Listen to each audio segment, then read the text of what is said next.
and break. Welcome, Ranger fans, to G.H. Miller Stadium in Sidman, Pennsylvania. A little different feel this evening. We're coming to you for the first ever Monday night football experience in Forest Hills. Due to some poor field conditions and concerns for player safety, it was deemed that moving the game to Monday night between the Rangers and the Rams of Richland would have been the better option. So here we are, Monday night football in Sidman, and I can speak from experience that there's no better feeling than beating your dad at any kind of event. I'm here with my dad, Jim Lashinsky, and we're happy to bring this game to you. We got the Bailey Bowl tonight. Coach Don Bailey of the Rangers squares off against his son, Brandon Bailey of the Rams. Your thoughts on that? This is a big night, obviously, for both teams, and playoff implications are very strong, especially for the Rangers, who have a great opportunity of making District 6 AAA playoffs. But the atmosphere that is brought between the two head coaches as father-son has got to add a lot of spice to this game. As you mentioned, it is referred to locally as the Bailey Bowl, and both coaches are very anxious to get it on with each other tonight with the outcome in the balance, of course, and we're looking forward to a great Monday night game here in Sidman. We have the Forest Hills Pee Wee football players are going to be introduced tonight, and the excitement, cheerleaders, that's right. And at Forest Hills, it's always an exciting time for football when the varsity football team comes out to play. The atmosphere in the whole district is exciting with the new school being built. It's supposed to open in the beginning of the school year. Looking forward to that. A lot of great changes and things are happening here, and especially tonight, we're looking at Monday night football. Let's get it on. Number 22, Carter Chris. Number 4, Cameron Beathead. Number 25, Santino DeCola. Number 42, Gavin Box. Number 3, Matt Jacobs. Number 87, Austin Raymond. Number 26, Raiden Moss. Number 6, Jordan Trentini. Number 18, Brady Smite. Number 20, Tanner Corbett. Number 17, Logan Corbett. Number 16, Owen Corbett. Number 7, Richard Schaefer. Number 23, Jackson Henderson. Number 60, Cole Wills. Number 72, Levi Shrift. Number 84, Brent Poborski. Number 50, Jace Killinger. Number 90, Demayan Boswowski. And number 24, Dominic Royal. The Equal Plumbing and Heating. Right now we'd like to introduce the Forest Hills Laurel Highlands Youth Football League sponsor, JMA Auto. Number 11, Xander Richardson. Number 22, Jacob Singer. Number 24, Lane Civic. Number 25, Talia Edmondson. Number 31, Caleb Lawford. Number 32, Colson Tavarsky. Number 34, Landon Arrington. Number 40, Eddie Geiser. Number 42, Brock Frederick. Number 43, Logan Moss. Number 49, Luke Leiter. Number 55, Wade Crown. Number 62, Connor Ray. Number 65, Jordan Shuddy. Number 68, Kareem Shilling Mansour. Number 72, Brandon Gregory. Number 85, Brody Kuster. Number 86, Waylon Gaunt. Number 87, Calvin Blau. Number 88, Parker Howe. And number 90, Kayla Myers. And the head coach, Mark Myers. The Forest Hills JMA Now here's the fourth grade team, Dr. Hooper. Number 1, Bo Bassett. Number 3, Tommy Russell. Number 5, Dave Shoemaker. Number 9, Mason Pinchak. Number 10, Cody Viter. Number 15, Colby Smite. Number 18, Nate Cornell. Number 33, Ryan Pittman. Number 45, Jade Rudin. Number 69, Christian Sarka. Number 71, Kevin Brown. Number 75, Owen McMullen. Number 77, Caleb Cordick. Number 81, Brady Mays.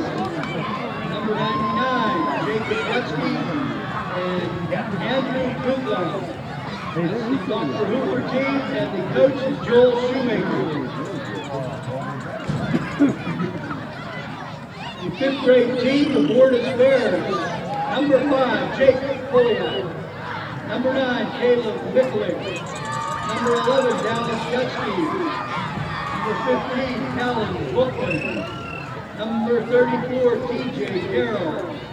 Number 40, Lucas Deloche. Number 42, Ryan Huckett. Number 44, Doran Faith. Number 49, Corey Marcelco. Number 60, Jaden Trentini.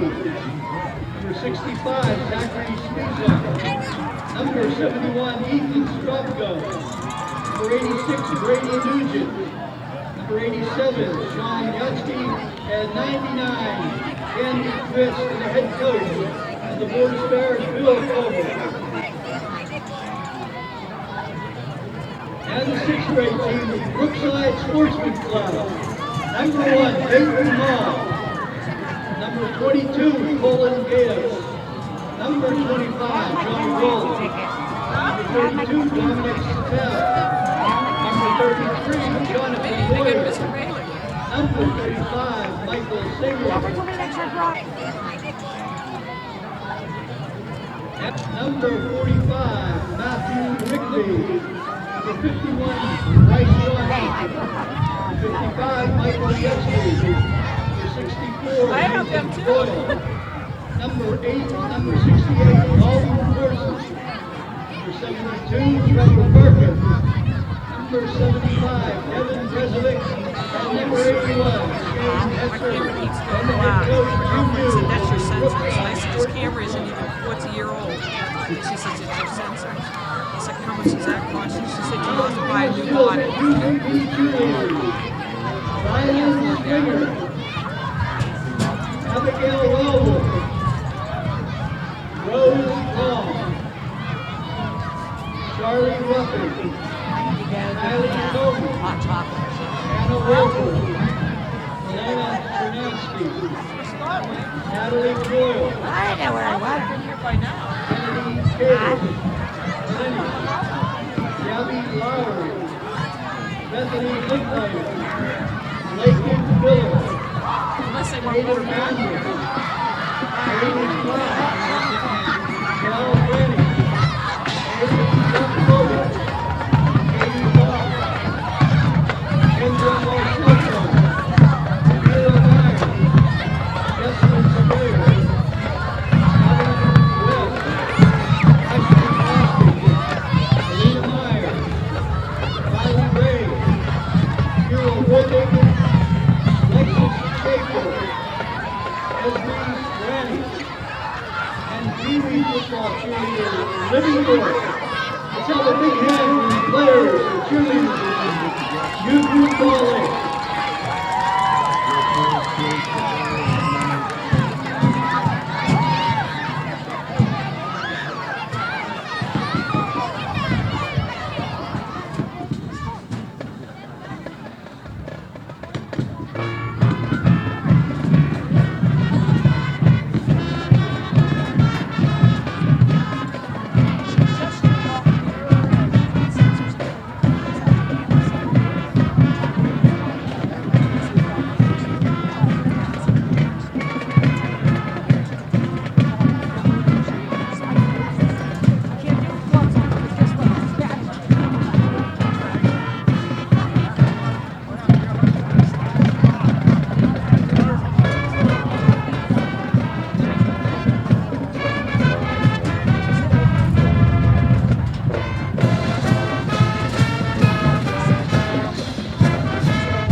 anthem, and please remain standing for the playing of the Forest Hills High School alma mater.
Ladies and gentlemen, the Forest Hills High School Marching Band. This is Scott Lashinsky. I'm coming with my father, Jim Lashinsky, and we're happy to be here on Monday night. Should be a good matchup.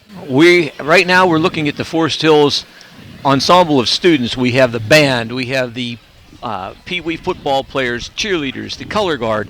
They're all lined up, and the high school cheerleaders, of course, awaiting the appearance on the field of the Rangers. The Richland Rams are ready to come on the field.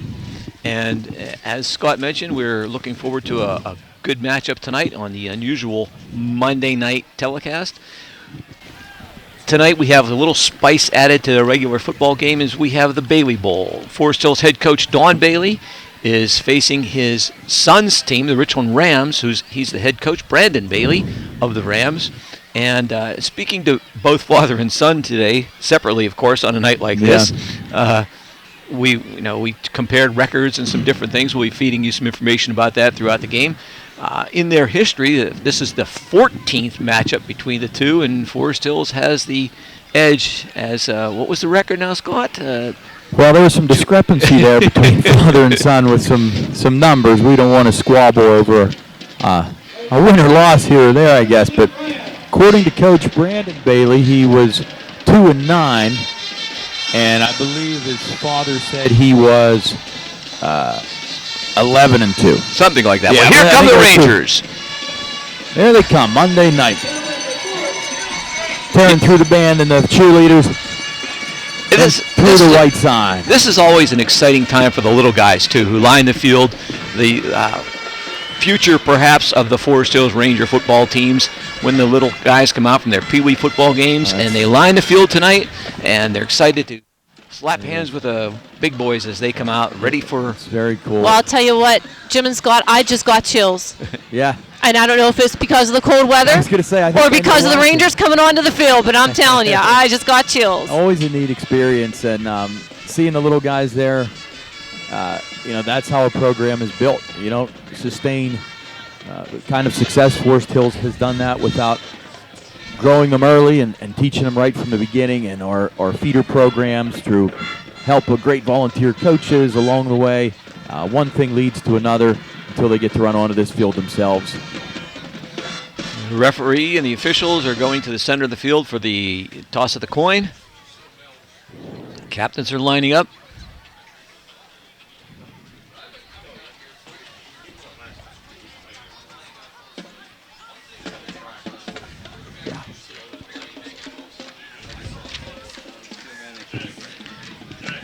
Captains for the Rangers, number 24, Eric Elgin. Number 87. Is that 87? 67. I'm sorry, 67. Jensen Bowen. Mm-hmm. Number 75. It's Nick Perriton. Nick Perriton. And number 10, John Long.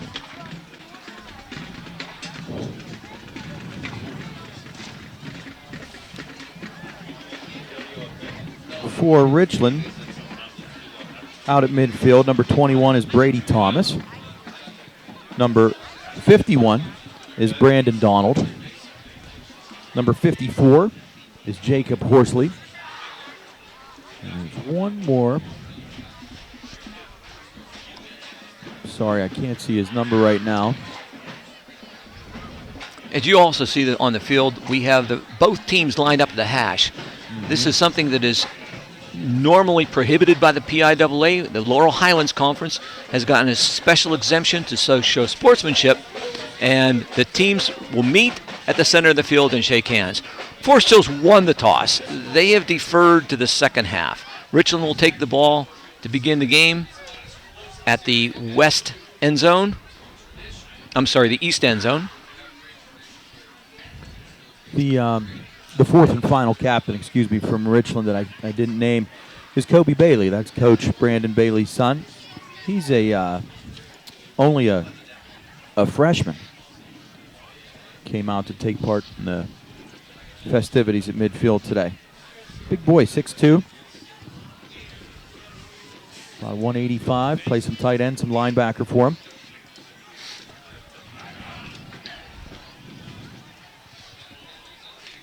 So we head into this matchup, and a huge game for the Rangers with big playoff implications, as you alluded to in our pregame.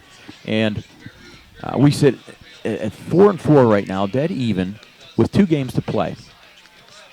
We win out. We obviously control our own destiny, and we'll be taking part in the District 6 playoffs. That's why. Should we win just one game, we should still make it, according to Coach Bailey. So every game from here on out is basically looked at as a playoff game, and I'm sure that's what they've been told. Richland comes in at a 2-6 record.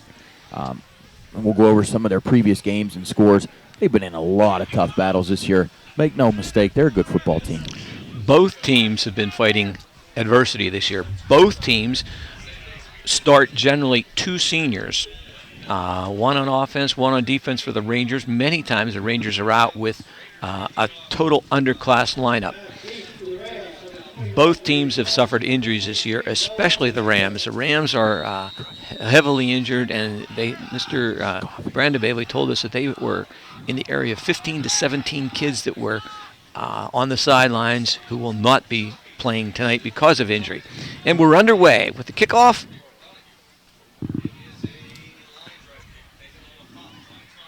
Kick is fielded by Thomas back near the 7-yard line. He explodes up the middle of the field, has some running room, breaks it out now near midfield. John Long turns and he's given chase. Down the sidelines he goes.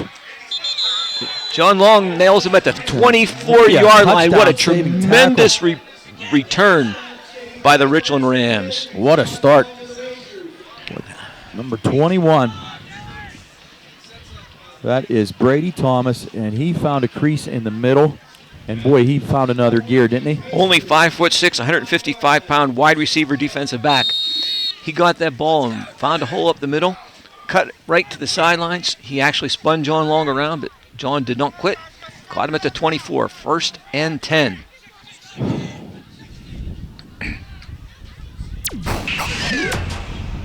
Quarterback's Caleb Burke. He turns and hands off to number 1 off the left side. Number 1's Taylon Reed. He's a 5'9", 155-pound running back and defensive back. He's just a sophomore. Richland over the years has run a no-huddle offense. Many times it's been a hurry-up offense. I don't think you'll see a lot of hurry up tonight. I think they want to control the clock more. But what they do is they generally line up on the ball, and they have the ability to make a quick snap, but they'll get signals from the sideline. And the players will acknowledge, they'll get the call, linemen get their signals, and the backs theirs. And in the past, they've been a very heavily pass-oriented team. I expect to see more running this night. Handoff up the middle to number 23, Wanko. That's Noah Wanko. Minimal gain there as the Rangers step up and make the stop. 3rd and 10. Still 3rd and 10. What does that do to a defense when the offense doesn't huddle?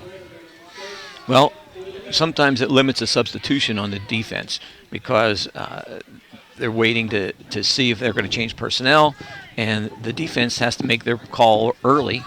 Exactly. So they can be ready. You got to be ready. Like you said, it could be a quick snap. It might not be. So you got to be ready for it, even though they might make you stand there for 20 seconds. Wanko again off the right side this time. He's down to the 20-yard line. Picks up a couple yards, but that brings up 4th down. First big decision for Coach Brandon Bailey. They line up to go for it and no intent of trying a field goal. Caleb Burke in the shotgun.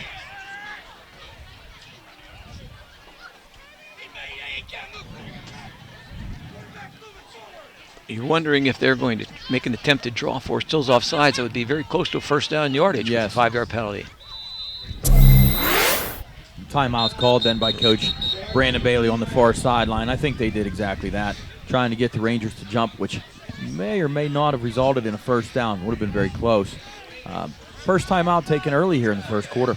You mentioned earlier about the youth football program and how it sustains the excellence of future programs. Well, give you an idea of what Coach Don Bailey has done. This is his 43rd varsity season. Wow. 44, he coached for 1 year before that in the junior high level, and then he went to the varsity. His record is 354 wins and 113 losses. That's a 76% winning percentage. Right now, all time in the state of Pennsylvania, he ranks 5th or 6th, depending on what's happened lately. 5th amazing. or 6th on the all-time winning list. Amazing. Not only that, he ranks nationally on active coaches. He's a 34th active winningest coach in the United States of America. Talk about a tradition of excellence. Amen. I had the honor to play for him in the late 90s. There's some great memories I'll share throughout the game. 4th and 5, Burke in a shotgun. Big play. Throws it out to the left, intended for, I believe that's number 7, Trevi Hardison. Rangers will take over on downs. 1st and 10 at the 15-yard line, at the 10-yard line. Looks like. Keep an eye on big number 7, Trevi Hardison. He's a 6'4", 245-pound tight end defensive end. He's coming back next year. He's only a junior. You get that train rolling, I really don't want to stand on the tracks. Quarterback Adam Cesari brings him up. Number 12, the do-everything player for the Rangers. Pitches back to John Long. Oh, he's got room. He's fast. The ball pops in the air. Ryan Richardson picks it out of midair and rumbles down to the 35-yard line. Not planned, but we'll take it. Wow. Sometimes good luck is better than good management. That worked out well for the Rangers. 1st and 10 in Rams territory.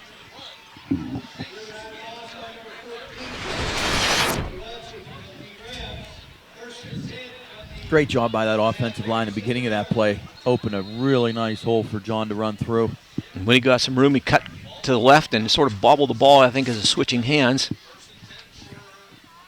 Long again. A sweep around the right side. Minimal gain this time. Looks to be about a 2-yard gain.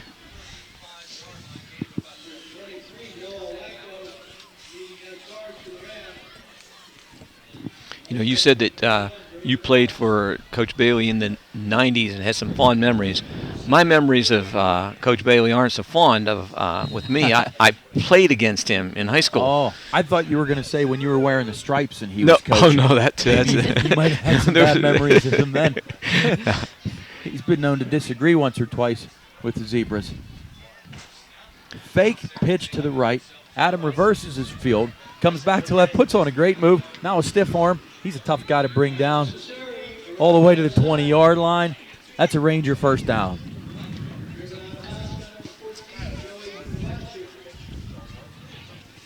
Adam Cesare, he's a 6'4", 220-pound quarterback safety. A 10th grader, sophomore. And that doesn't even say everything when you say quarterback safety. That safety position on defense we'll keep an eye on tonight. Sometimes he rolls up to a defensive end, sometimes a linebacker. He covers a lot of ground. This time he hands it to the up back. Looks like Eric Elgin, number 24, right up the middle. Elgin's a 5'11", 195 fullback linebacker. He's a junior. And, you know, we mentioned the ages and the classes of these players. Almost a total underclass lineup is being fielded by both teams tonight. Two very young teams with bright futures. A lot of potential on the field tonight. Cesare now under center. Again to Elgin. I'm sorry. Yeah, that's Elgin. Off the left side. A good gain on the ground. And it's a first down for Forest Hills. We're going to call it first and goal now inside the 10.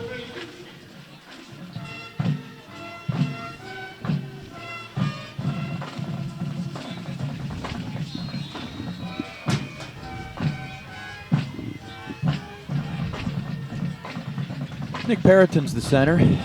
He leads them out of the huddle. 8 minutes to go now in the first quarter. Cesare now in a shotgun, flanked with John Long and Eric Elgin. Adam fakes the give. Keeps it up the middle. It's like about a 2-yard gain. Cesare is the leading rusher for the Rangers. He is the leading passer, obviously, for the Rangers. Horsley in on that tackle for the Rams.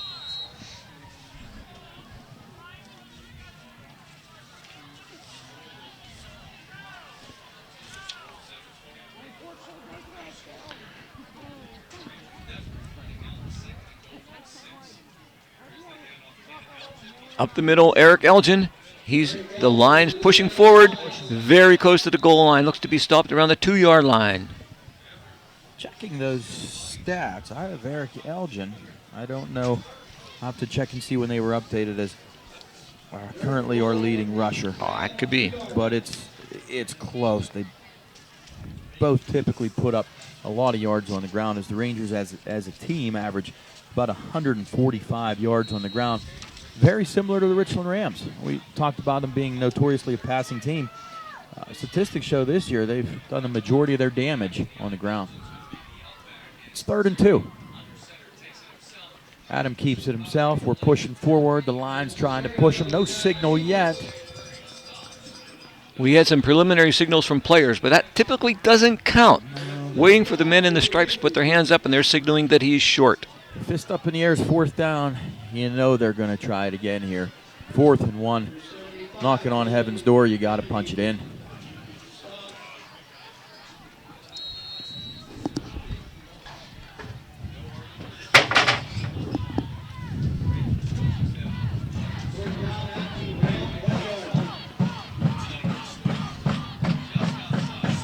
You do anything but keep it in 12's hands right here.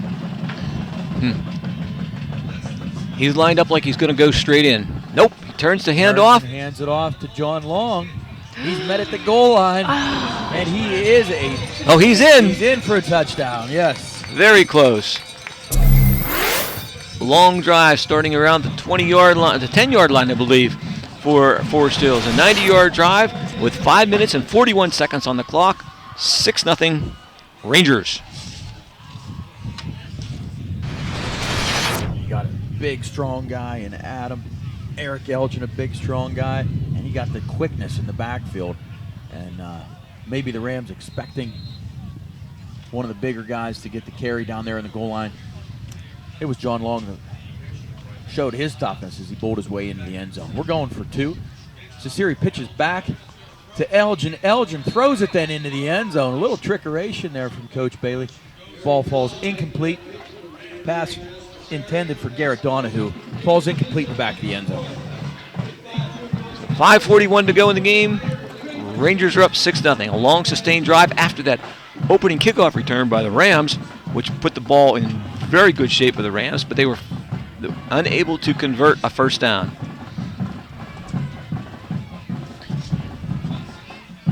Kind of hit on your point about Coach Bailey's sustained run of excellence here at Forest Hills. When you coach that long, what did you say, 44 years? 43 varsity 43 seasons. Plus years. Imagine the different styles of players that have come through and the different kinds of personalities and characters that you have to coach, and to be able to do it and relate to your players at such a successful level for that long speaks to them. And you have to change and adapt to Exactly. the players, but also you have to change and adapt to the game and to the times. Coaches back 45 years ago never handled players the way coaches do today. It's just not correct by society. Yeah. And so Yeah, the game is played the way it's officiated, the way trends and tendencies from the way you run offenses and defenses, and to be able to ride those ebbs and flows and trends and different philosophies. Garrett Donahue kicks off. Oh, It's nothing up the middle this time on that return. tackled hard. Yeah, they made up for that last one. That's Eric Elgin. Boy, he sticks his nose in there on a lot of tackles. We'll call his name a lot on the defensive end, as he is the Rangers' leading tackler. Yes, he is. 7.4 tackles a game he's averaging. Yeah.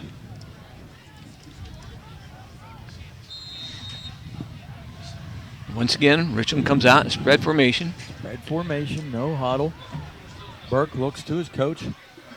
Make sure they get the right play. You know what it does? It gives the coaching staff of the Rams a chance to see the defensive alignment, and if they want to shift into a different play. That's true. The give goes up the middle.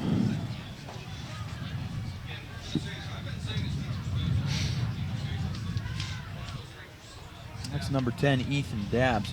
He's a do-it-all kind of guy for the Rams. Big boy, 6 foot, 230 pounds. Plays some quarterbacks and running back.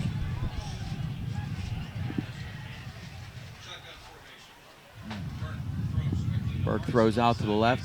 There's Big Hardison out to the left, maybe about a 5-yard gain. The Rangers do bring an extra man to bring him down. They did a nice job stopping the gain after the reception. 3rd and 5. Big third down play for Richland as they're standing up at the line of scrimmage already. And the play clock has just started. There's still 22 seconds on the play clock. I expect them to use more of the play clock than they would be. You know, they were ready to snap the ball at 20 seconds. Right. They ended up snapping it at 8. At 8. Burke This is rolls to his right. First pass, second Throws pass of the game. Across the middle. Nice gain over the middle. First down for Richland. Excuse me, that's number 3, Keegan Smith, a 6'1" wide receiver. He's a junior. Made a nice catch, a nice athletic run and throw from Burke. That was the third pass, correct? I'm sorry. Is that what it was? I mentioned the second, yep. And Keegan Smith with a nice gain afterwards, and the Rams are moving. Yes, they are. Good matchup.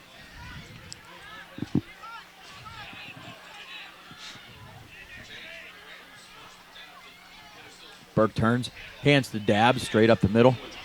Big gain, another first down. Face mask. And here comes the laundry from the side. Yep, It looked I'm thinking like, it was a face mask. I thought so too, Kim, from up here. I'm not sure whose hand it was, but it looked like as we tried to tackle, someone came across the face mask of Dabbs.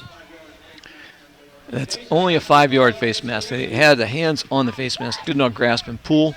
So it's 5 yards, and that'll go from the end of the run, and we'll have a first down. First down around the 30-yard line, 31-yard line. Yeah, two kinds of face mask fouls. Like you said, if it's more egregious than a grab and a pull and almost the player is brought down because of the pull of the face mask, that's a personal foul, 15-yard penalty, correct? Right.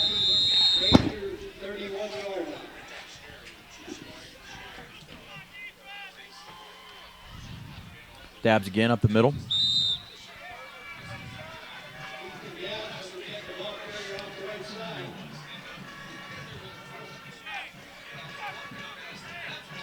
John Long and 65 for the Rangers on the bottom of that pile. Oh, that's Aiden Belasco in there, yeah. 5'11", 230-pound 10th grader. Stout in the middle.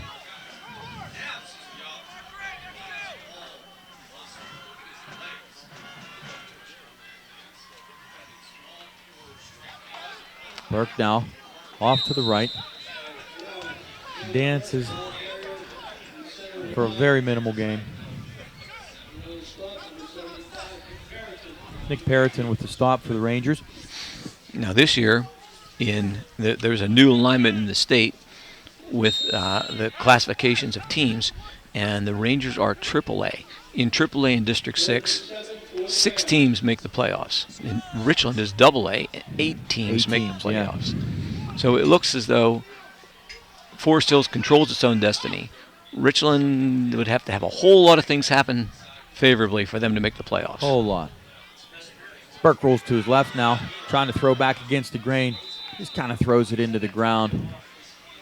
Sometimes that's the better part of valor there, that discretionary throw that is when you've got a defender right looking between the ball and the receiver. It's better to throw the ball into the ground or throw it away than risk an interception. Right. Kobe Bailey, the intended target there.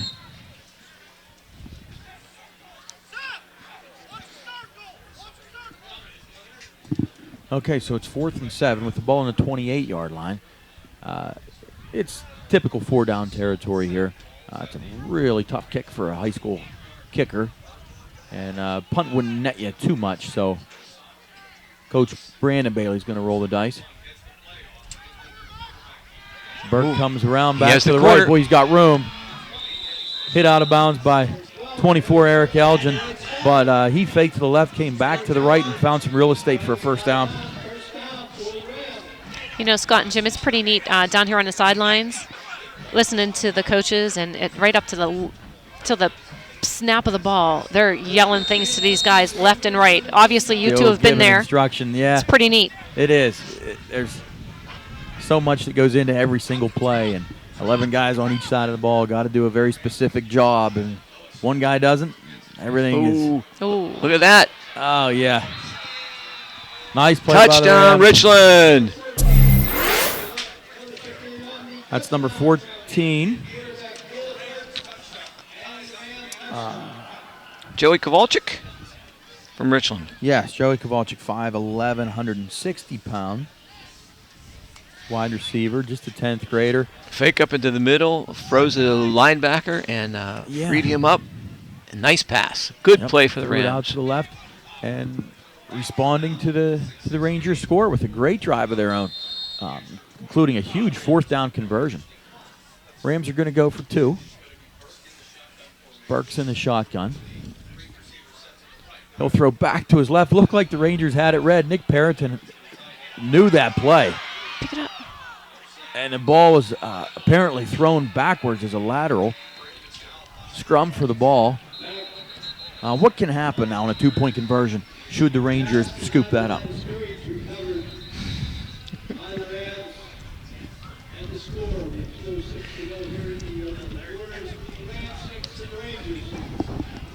Kim?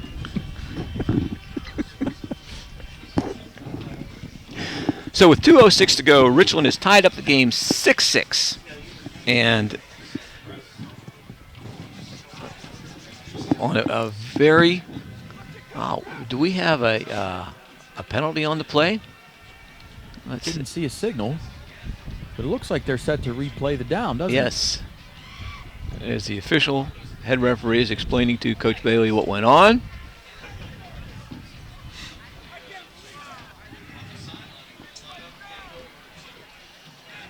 Looks like they're replaying the down. Yeah, I'm not sure what happened there.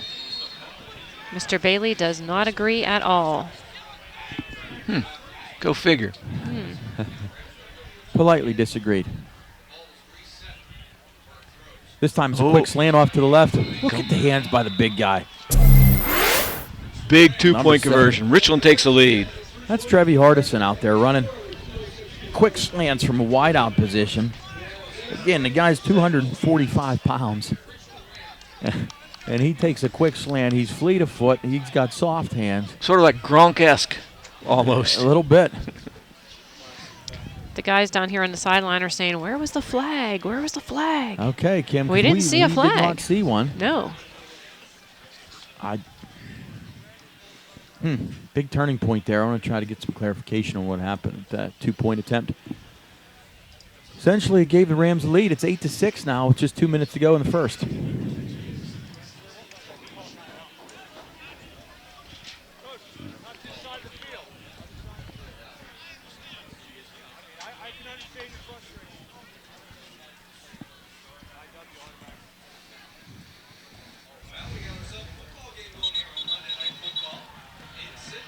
All right, I just heard from the referee, What'd you have? speaking with one of our coaches, Yes. that something about automatically replaying the down.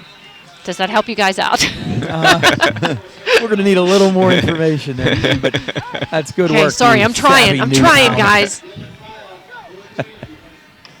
Thanks, I could have Kim. You pulled out never my know. microphone and started interviewing them right there, but Yeah. I don't think they'll go for that. Sideline Kim. interview.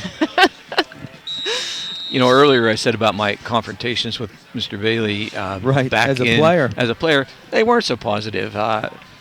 They beat our Wimber Rambler football team when he was a senior and I was a junior, 14-6. And Don Bailey, the big fullback for the Rangers, scored both of the Forest Hills touchdowns.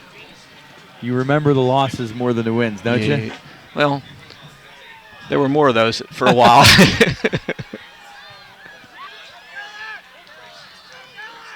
Ball returned from about the 11-yard line. Up to the 31-yard line, where the Rangers will take over 1st and 10 with 2 minutes to go in the first quarter. That was, I believe, I'm sorry. I don't know if that was Seth Richardson or Dylan Fial. I'm hearing that may have been an inadvertent whistle on the 2-point conversion try.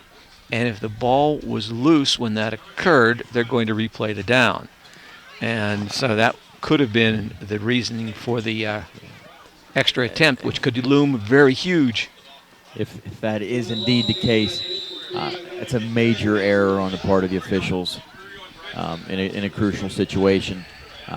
Certainly accidents happen, and everybody's human. But Almost any official who has done refereeing for any length of time has had at least one of those. If you've had one, you just want to dig a hole, crawl in it, Right. and never have another one. It's a learning experience for the officials as it happens.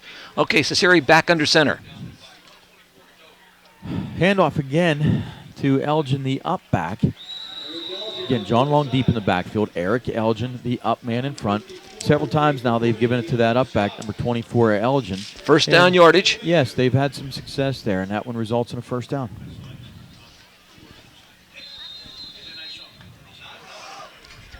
From their own 42-yard line. Rather conservative offense so far for the Rangers. Haven't seen them Air it out. air it out very much. Now they're in a shotgun formation now. You betting on a pass? I say run. It's a run, but it's a little reverse play. Flip to John Long, coming back towards the near sideline. And that play sniffed out nicely by number 35. Shane Gavazzani. Gavazzani on the stop in the backfield. Looks like it's expected. Do you think these two coaches have done a little homework or maybe talked about some of these plays over the years? We've seen a couple times defenses just being in perfect position for what could be considered some kind of trick play. True, but also give credit to the athlete himself. Absolutely. Shane, 5'11", 170-pound linebacker. Low snap. Adam picks it up off the ground, rumbles down, to the 29-yard line. Great run. Another first down for the Rangers.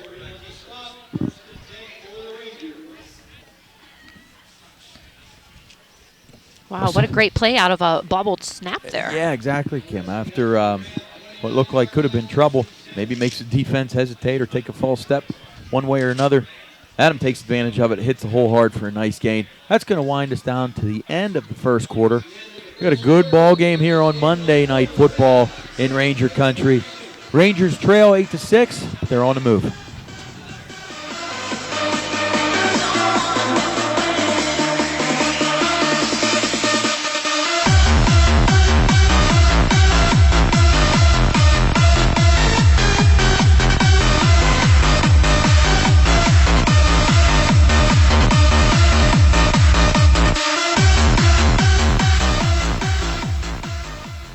To begin the third quarter, second quarter, we have 1st and 10 for the Rangers at the 29-yard line.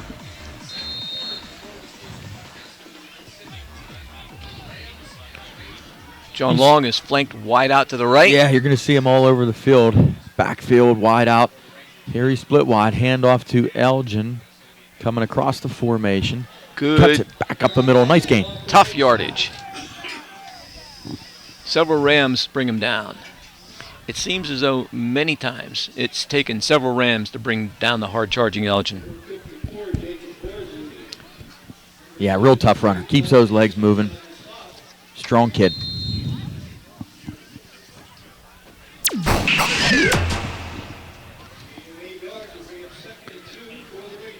Second and short. Rangers will come out in a shotgun formation. Pretty much same set as last time. Trips to the right. Fake the handoff. Adam keeps it. Bursts it up the middle. Pushes towards the end zone. There's the signal from the referee. Beautiful play fake. Same formation as last time. This time they fake it to Elgin. Cesari keeps it and explodes up the left sideline for the touchdown. What a talented ball player. Talented runner, talented ball player in general. Puts Forest Hills on top right now, 12-8. Obviously, they're going to, we would think they're going to go for a 2-point conversion. Yeah, they typically do. I'll get in your way. I know you can't hear.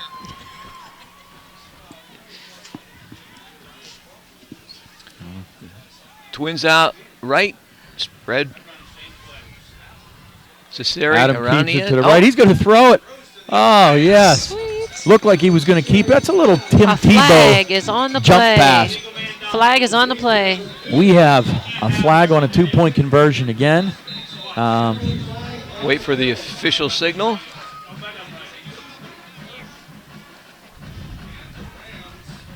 Ineligible receiver downfield. That will negate the 2-point conversion.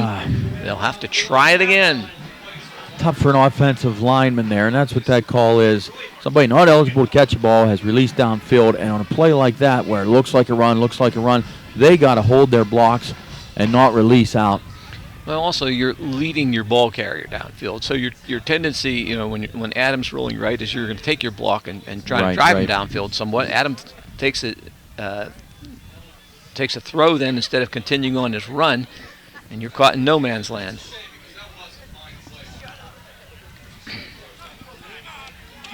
Now the ball will be placed at the... And now we're a little unsure, I think, of the play call there, or perhaps personnel that's in the game for the Rangers. They have to take their first time out, as now, with that 5-yard penalty, we'll be attempting a 2-point conversion from the 8-yard line rather than the 3.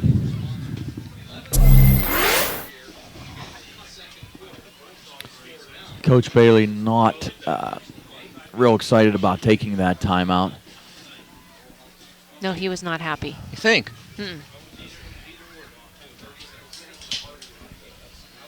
Coaches love to save those timeouts for the end of halves in these close ball games if you can. In a perfect world, you want to have 3 in your back pocket for the last few minutes of the game and the half. But the world isn't always perfect.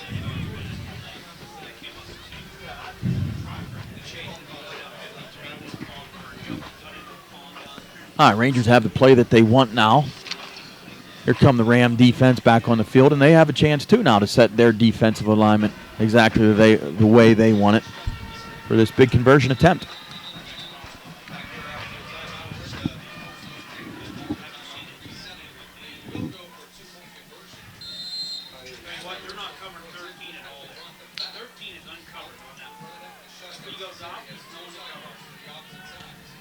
Adam drops straight back now, rolls to his right a little bit, throws it into the end zone for Ryan Richardson, makes a fine leaping catch on the right side of the end zone.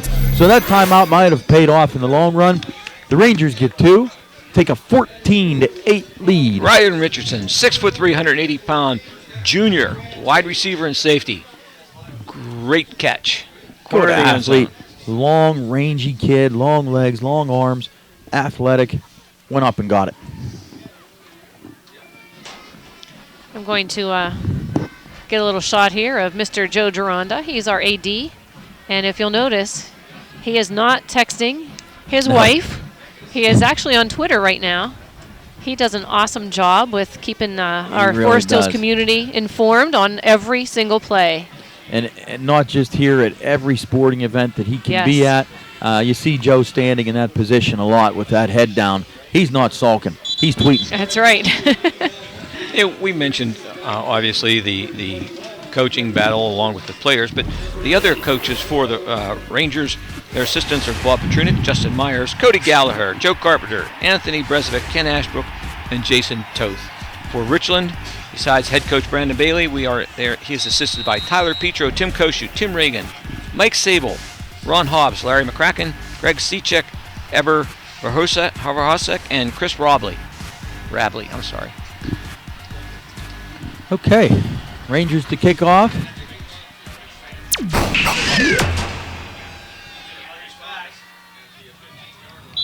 Ball taken from around the 15, brought out to about the 34-yard line. 34-yard line.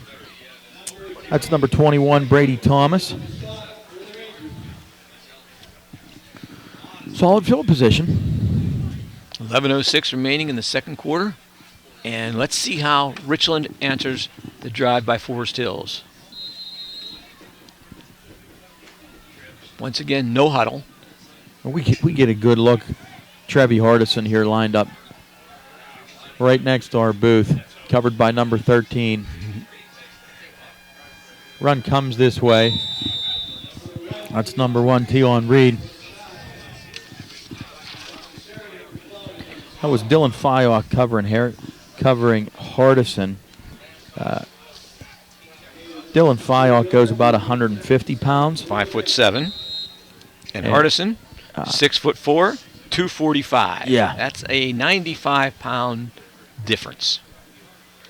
Okay, now I did hear Mr. Bailey telling the ref that the back is moving every time. You know what, Kim? I noticed that earlier. I think he's leaning, and it hasn't been called. I'm sure Coach Bailey picked up on that, and he'll let him know. Runner slips down. We talked about the field condition. A million times better than it would have been had the game been played on Friday night. These are very, very playable conditions, but still, nonetheless, the field's taken a lot of water, and we've seen a couple slips here and there, and that one cost the Rams a couple yards.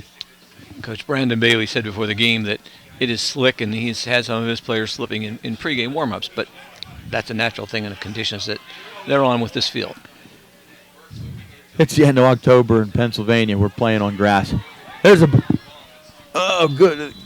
good pass down the left sideline as they took a shot for that mismatch in weight alone. I'm not saying it's a mismatch competitively. Fyock was running step for step with Hardison. He's speaking of the field. Traditionally, this field has not been able to take water in the past. There have been many mud bowls and situations where the field has been better and worse than it is tonight, certainly. And the hope is that in the not-too-distant future, the Forest Hills School District will have a turf field placed on here, an all-sport, all-season turf field.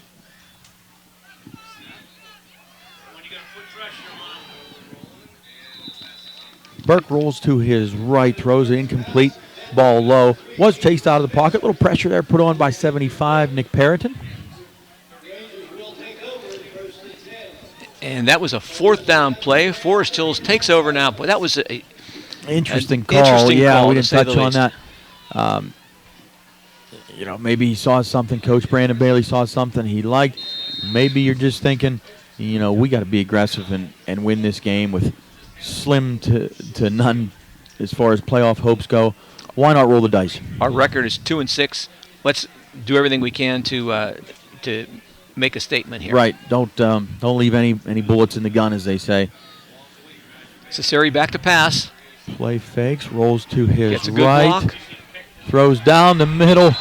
A strike to number 16. That's Garrett Donahue making a nice catch. Athletic play and throw from 12. Obviously, Coach Brandon Bailey is competing against his father, and talking to both, they said that they've been competing since his sons, Coach Don Bailey's sons were young, and they competed in everything from garage ping pong to driveway basketball. And if it were ping pong or checkers, they still wanted to beat each other. I think we know a little bit about that. It's fun. Had him play fakes. Takes it up the middle, cuts it back to the left. He's into the end zone again. Are you so serious? This guy should take up real estate in the end zone. He's there all night. What a great move. Off the left side of the line. Great blocking up front. He got into the linebacker area, got beyond the line of scrimmage, put a move on the linebacker, broke to his left, and got into the end zone. Great run. Great blocking up front by the Rangers. 8:58 on the clock in the second quarter. Adam will be the first to tell you. One of the things that makes him so dangerous is the players around him. The line opening up that hole. But you got to respect every time he goes back and makes a play fake to Elgin, to Long. There's talent all around him that needs to be respected. It's one of the things that makes him able to show off his skills. Pitch now to Long. He's just going to use his speed, try to get to the corner, cuts back, slips, but is taken down nicely by number 3. Keegan Smith. So 2-point conversion fails. The lead is 20-8. Forest Hills with just under 9 minutes to play in the half.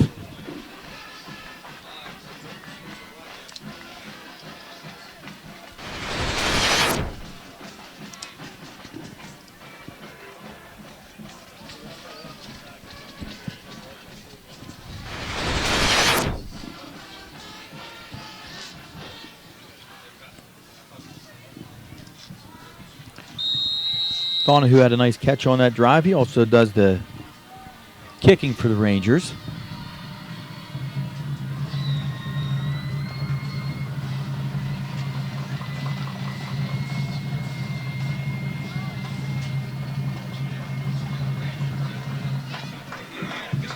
Nice looking kick down inside the 15-yard line. Fielded by number 21. He's got a lot of space. Now he's just got John Long to beat. He makes a cut. He's taking it down the left side. John Long catches him and drags him down around the 15-yard line. Outstanding return, just what the Rams needed by Caleb Burke. 21, Brady Thomas that time. Wow. 2 huge kick returns. Almost is the only offense the Rams have been able to generate in the first half of this game, but they were huge kickoff returns. A weakness, I'm sure, with the special teams that Coach Don Bailey will be addressing. That will be addressed. Once again, give credit to the Rams and their great blocking on that return and the speed of the return man. Brady Thomas can run. All right, let's see what they can do with this field position now and how the Rangers defense. After the last kickoff return, the Ranger defense stiffened, did not allow a first down. Yeah. Kept the Rams out of the end zone. Hand off to Dabbs. Never got down to the ground as the Rangers stood him up and held him there. The whistle blew to end the play.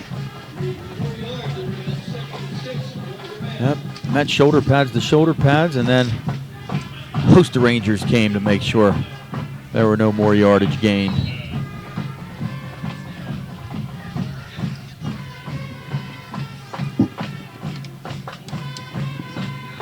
Burke in the shotgun.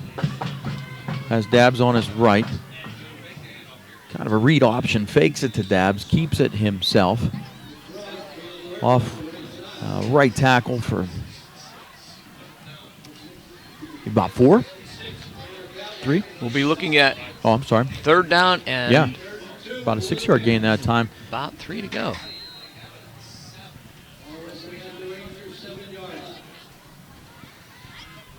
As the Rams all stand, look towards the coaches, look for the signals from the sideline, prepare for the play. 3rd and 2. They can get a first down and not a touchdown here. They hand it to Habs, and he has no room to run. He is met by a green wall 5 as soon Rangers. as he gets the ball. Eric Elgin was the front man on that stop, and it brings up 4th down. Elgin was there. Dylan Fyok was there. Several other Rangers helping him out. They sniffed that one out. It's 4th and 2. This seems a lot like deja vu all over again after the first kickoff 4th return. and 4, call it. 2-yard loss. If the Rangers can stop them.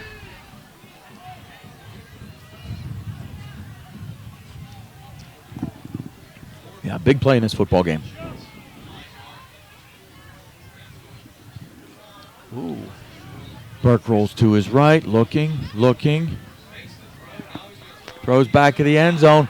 Finds his big target, Trevi Hardison. Waiting for a signal. Yes, the touchdown. Yep, touchdown was called. Burke kept rolling to his right. Looked like Hardison broke free a little before he was able to throw it until he could get his feet under him and make a good throw. He got it there, and the Rams answer. Back and forth. Good football game. Now they're going to kick it.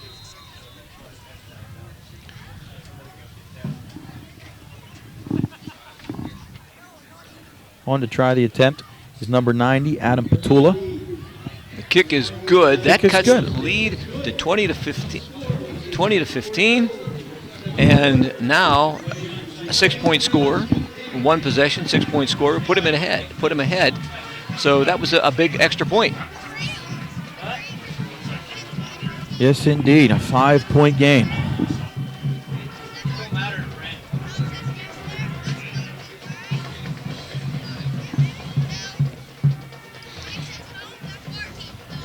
Well, there's a nice crowd here tonight for a Monday night, I must say. Yeah, you know what? You didn't really know what to expect. This is kind of uncharted territory for high school football, Monday night game. Ranger fans typically show up and support their sports. I talked to Mrs. Diane Bailey before the game, the mother of Brandon, the wife of Dawn. And the grandmother. And the grandmother, right, of Kobe Bailey, yeah. And she told me that I asked about the competitiveness of her husband and her son. And she said, to give you an idea, they were at a passing camp last summer. And at the passing camp, her grandson came home afterwards and said, you know, and they played each other, by the way, Richland and Forest Hills at this camp for the camp championship. And he said to Grandma, you know, Coach Bailey and Coach Bailey don't seem to like each other when they're coaching against each other. So, you know, there's no, it's just the competitive spirit that is alive and well in both of them. Nothing wrong with that. Makes for some nice Thanksgiving dinner conversation. Absolutely. My son hasn't beaten me at anything yet. Yeah, but he's 3 years old. And he was close the other day. So Details. The ball was kicked out of bounds, I believe. So now we've got options on that. The Forest Hills can accept the ball at the spot that it went out of bounds. Which is an illegal procedure penalty. Illegal procedure. Mm-hmm. They could take the option of having the ball re-kicked or take it out of bounds 25 yards from the free kick line, which would put it at the 35-yard line in normal situations, unless there had been a penalty previously and the kick spot was different than the 40. So they have opted to take the ball at the 35. 1st and 10, Forest Hills, with 6 minutes and 34 seconds left in the first half. The wind is picking up out here, guys. Is I'll tell you, it's getting a lot chillier. Look at that flag going. Cesari's looking downfield under a big rush, and he's snowed under by a lot of white jerseys. I count 4 jerseys for Richland not in that pile-up. Not in the pile. Right. he didn't have time to find anybody downfield. Did they bring extra men there? I didn't see if there was a blitz call. There was. Call just a 1-yard loss, 2nd and 11, ball in a 34. 6 minutes to play in the half.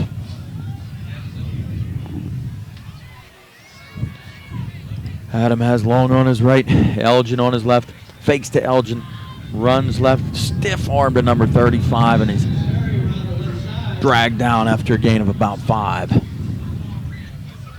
It's going to bring up a 3rd down and 8.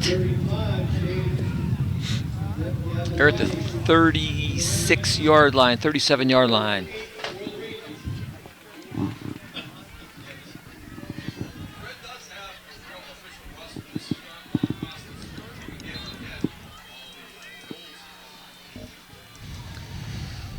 Third and 8, boy, Richard would love nothing more than to keep Forest Hills to a 3 and out.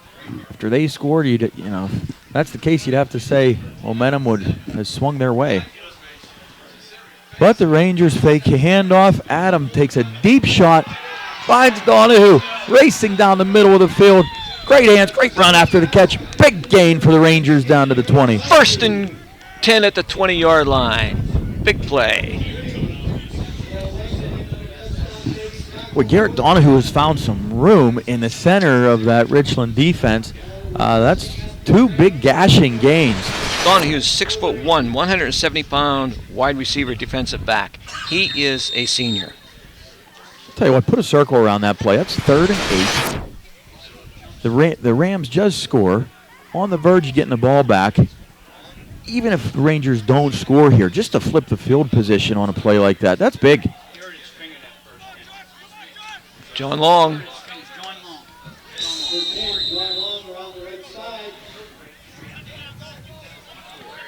Short gain. Talented player is John Long, number 10. Got speed to burn. Credit the Rams defense for keeping him under wraps. Really unable to break loose, save for that one play where the ball popped out of his hands. Right. Had a great play on it, though.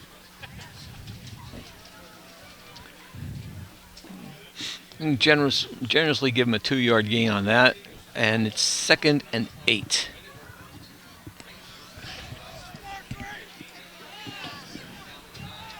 Cesari now under center.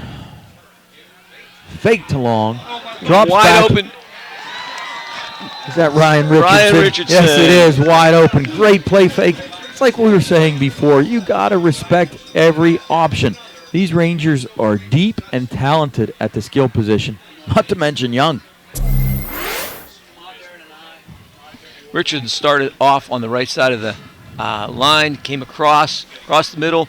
Cesari saw him open at the goal line, threw the ball, caught it about knee-high, took it in the end zone. It was a nice catch. And puts the Rangers up right now 26-15. 15, yeah. The Rangers obviously heard me say that they haven't been airing it out much and decided to open things up. Been throwing the ball nicely. Here's a flip to John Long. Could run, could throw. He's going to keep it himself. Scamper across the goal line for the 2-point conversion. Yes, he is in. Gets inside the pylon. Nice. Turned on his speed at the last minute. It looked as though he might have been looking to throw the ball. And at the last minute, he thought, I'm going to tuck it in and take it myself. You know, he came across in motion in that formation, so you got your speed guy already getting the ball in full stride. And guys, I love it. Mr. Bailey's down here screaming, "Get it in! Get it in! Just get it in!" So excited. I just love it. You know what? It's a game, and it makes old men feel like little boys. There's nothing wrong with that. Were you calling Mr. Bailey an old man? Just curious. No. Just curious. Because I'm about that age. That's I was referring to you. Oh.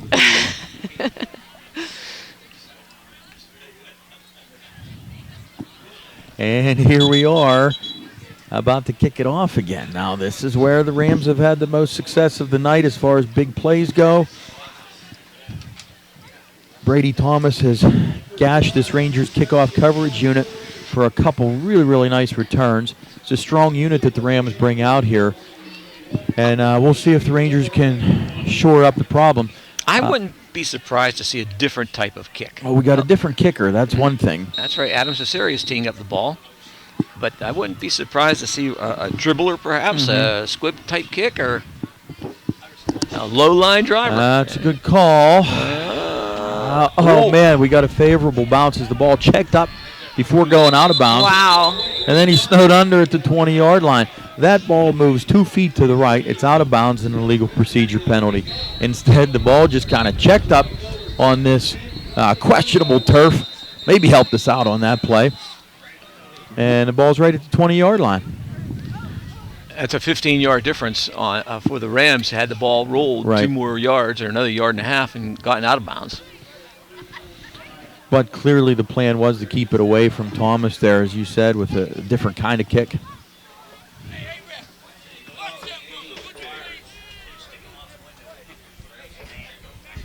Did you guys hear that? What's that? Mr. Bailey told the ref to watch them moving in the back. Oh, okay. Yeah, Kim's right down there by Coach Bailey now. She's going to do a little eavesdropping for us. He moves. The running back seems to move a little bit. Great play as the Rams roll out to the right. Hit number 3 along the right sideline. That's Keegan Smith again. And a big chunk play for the Rams. Ball out to the 39-yard line. 19-yard pickup. 1st and 10 for Richland. The Rams come out, spread out, no huddle.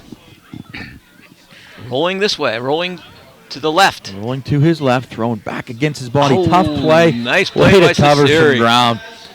Number 12 had a lot of ground to cover there. Tell you what, he's everywhere, isn't it? That's for sure. 75% of the earth is covered by water. The rest covered by Adam Cesare. Maybe stretching it a little bit. Maybe a little bit. I'm prone to hyperbole. I thought that was exaggeration. Look it up.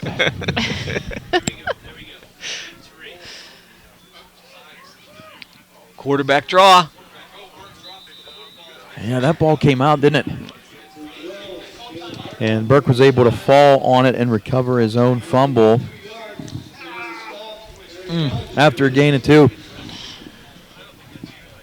Could have been disastrous for the Rams. 3rd and 8 from the 42-yard line of Richland. 3 minutes to go on a turning clock in the 2nd quarter. Burke now in shotgun. Trips to the left. Just Hardison by himself on the right. Which is a lot. Yes. Rolls to the left again. Nowhere to throw it. Throws back against his body. Almost intercepted by Eric Elgin. Great coverage by the Rangers.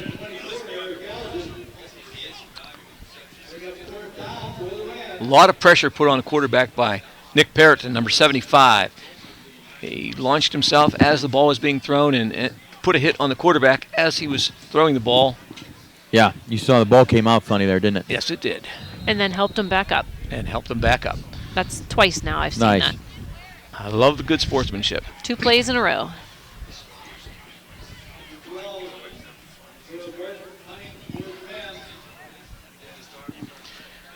Punt formation for Richland.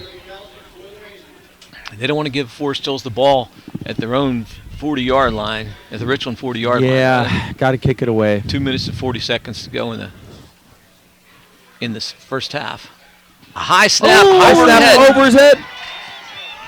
Picks it up, now he's running to his left, chased by a host of Rangers. Oh, dear God. He's just heading for the sideline. He's heading for our sideline reporter, Kim Hostetler. She avoids collision. Sorry. And the Rangers are in business. I stayed as long as I could. You heard the exclamation coming from Kim as a lot of humanity was coming towards her, dressed in pads. There it was. Were you ready to take that on down there, Kim? I was ready. First down for Forest Hills on the big basic turnover there by by Richland. The snap was high over the punter's head, and he did a good job of trying to get outside. I don't think he had a chance to reset and punt No, But nope. You just get what you can there, and that's what he did. Forced- Siri under center. 25-yard line. Hand off to John Long off the left side. Has a nice hole. Bounces to the outside. Breaks the tackle. He's heading to the corner of the end zone. You're not going to catch him. That's a touchdown. Number 10, John Long. The Rangers quickly capitalize on the miscue from the Rams. Extend that lead. That was sweet. 34-15 with 2 minutes and 20 seconds to go in the first half. Rangers had all their receivers out to the right, yet they still used the wide side of the football field as John Long cut it back that way. And nothing but green grass after a nice stiff arm and a quick cut back. Rangers are going for 2.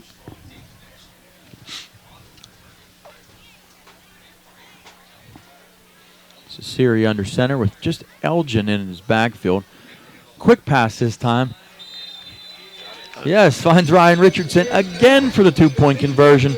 Richardson's getting comfortable with that end zone as well. The Rangers extend their lead 36-15. 2 minutes and 20 seconds to go in this first half.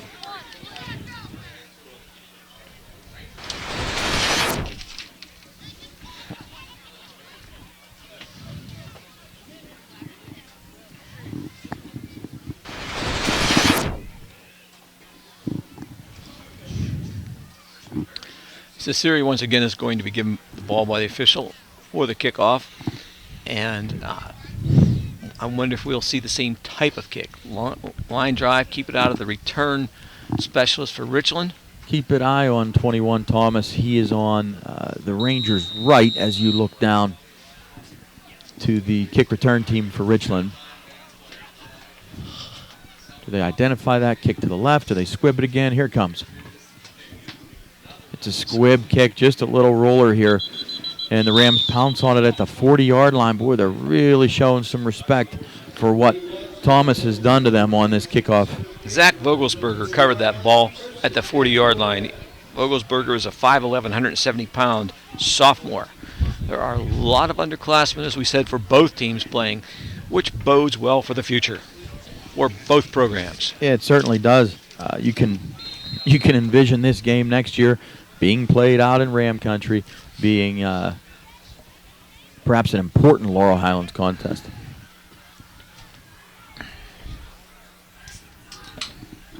Okay, so we've got 2 minutes, 19 seconds. See if the Rams can respond.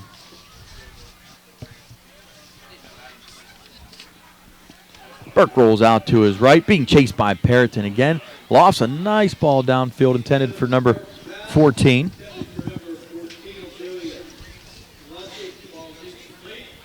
That's Joey Kovacic. Just overthrew him a little bit. Might have had him there. Rams are taking their shots. You mentioned the Laurel Highlands Conference a second ago. Right now, Forest Hills going into the game is 4-4, and that would be 6th place in the Laurel Highlands. They're behind Guilfoyle, who knocked off undefeated Johnstown. Two-time defending state champion. With their 40th straight win, I believe. 40 something like that. Just a juggernaut. Yep. Oh, quick pass. Sails high. It's picked off by John Long. He races down the left sideline. I don't think you're going to catch John Long. A lot of people have tried to come live on Long Island. Not many people have stayed very long. They can put him out there and cover the best receiver. A la Revis Island, they call in the NFL. We got Long Island here in Ranger Country. That was about a 50-yard return. Down the right sideline, interception return. 42-15 with a kick conversion upcoming. This game kind of got out of hand in a hurry here, hasn't it? And that's what turnovers can do. Man, John Long can run. And there were players that had some angles on him. He made those angles disappear. Just straight line speed.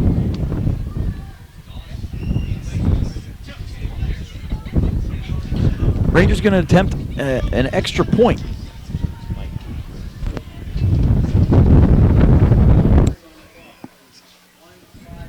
Getting windy down there in the field. Is You it can ever? hear Heat it up whistling. the hot chocolate. Yeah. So Garrett Donahue now on to attempt an extra point. Kind of rare for the Rangers to go for one, but this is a good time to work on things like that.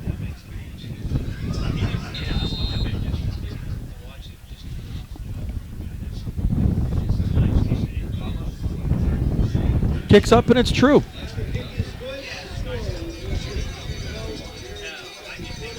Nice job by, you got to have a lot of things working together there. The snapper was Nick Perriton. Evan Kunrod was the holder, also plays some backup quarterback, wide receiver and defensive back. He's a junior. And then the kick executed by Garrett Donahue. He is one of our 4 seniors. Doing a little bit of everything here today. Nice kick.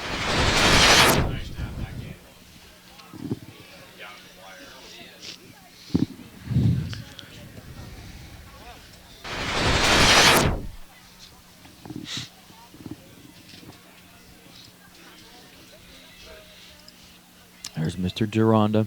Lot to tweet tonight.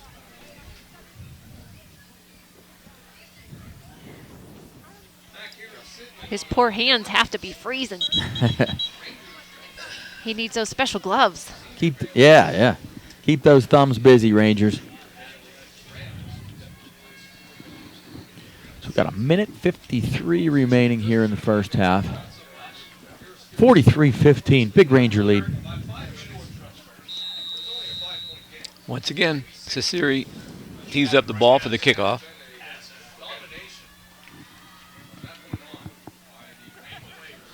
This kick a little deeper, stays in bounds, is fielded by Thomas. We've seen how dangerous he can be. Wrapped up nicely, though.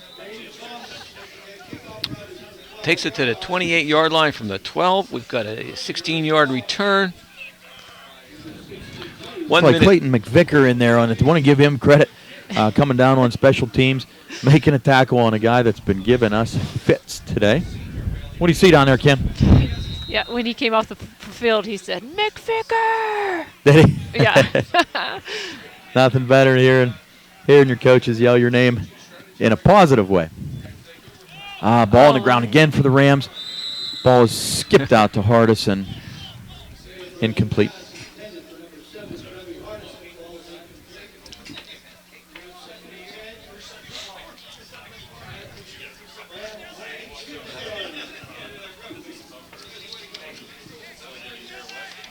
We've mentioned it before, but that Dylan Fylock, Trevi Hardison matchup out on the near side right now, certainly a size discrepancy, but there's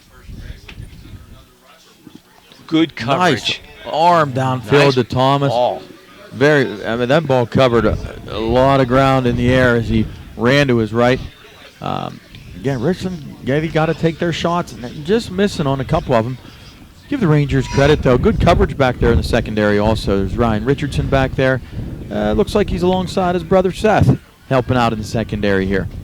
That ball traveled over 50 yards in the air. Might have been a little wind-aided, which may have contributed to the overthrow.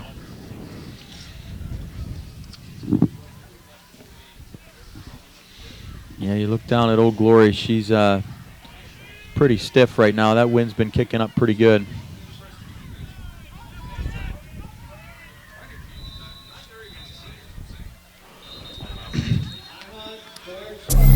Richland, yeah, that's their second with 1:37 to play. They're going to see if they can muster up a drive here as they trail 43-15. Didn't it seem like it was 20-15 like a minute ago?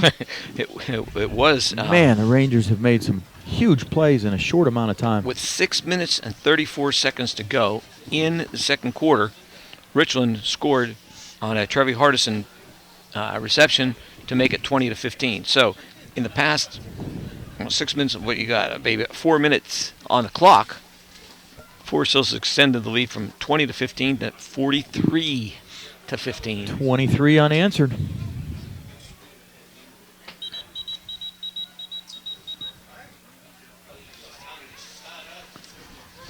All right, interesting formation here for the Rams. Got 3 receivers bunched up on the right. Hardison out to the, on the left. They got a little hook and lateral there. Nice play coming off of the timeout. Hardison caught it. He pitched it right away back to Taylon Reed. Takes it down to the 42-yard line of Forest Hills. Minute 27 seconds to go, and Richland's pulling out the stops. They want to get on the board one more time before the end of the half. Boy, you can see that play start to develop there from up here. It's just, everybody has that play in their back pocket. Almost everybody has some sort of hook and lateral, hitch and pitch, whatever you want to call it. It's just when do you call it? When do you spring it? That one worked positively for the Rams. Nice run for Burke. Now as he finds some room, did the ball come out? I think they're saying he was down. Yeah, the back judge now is running in saying that he was down before the ball came out. So a nice gain. And clock stops for the first down until the sticks are reset. 1 minute and 13 seconds to go in the first half.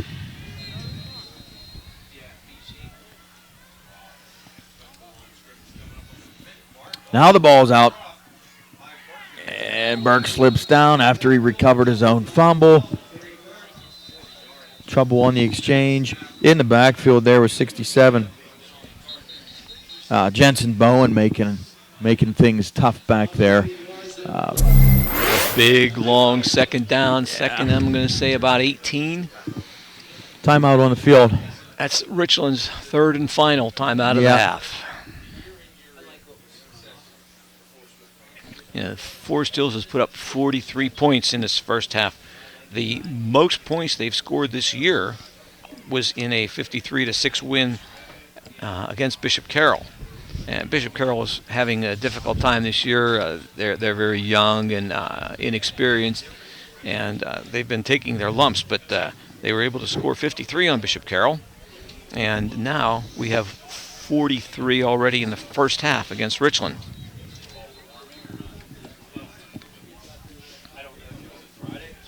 Richland will be playing Bishop Carroll next week in their 10th and final game of the season. It's actually this week, though, isn't it? I guess you're right. Yeah, here we are on Friday. Monday Night Football. Yeah. And that's something we haven't talked about yet. These teams are playing 2 games in a week now. Breaks up the routine of preparation that you have throughout the week. And the Rangers have the Bisons coming to town of Bedford. They got a lot to prepare for in a little bit of time.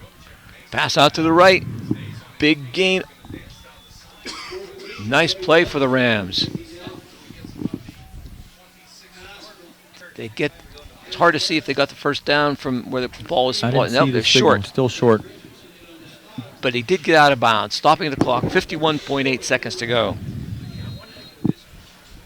Third down and 4. Remember, no timeouts left for the Rams.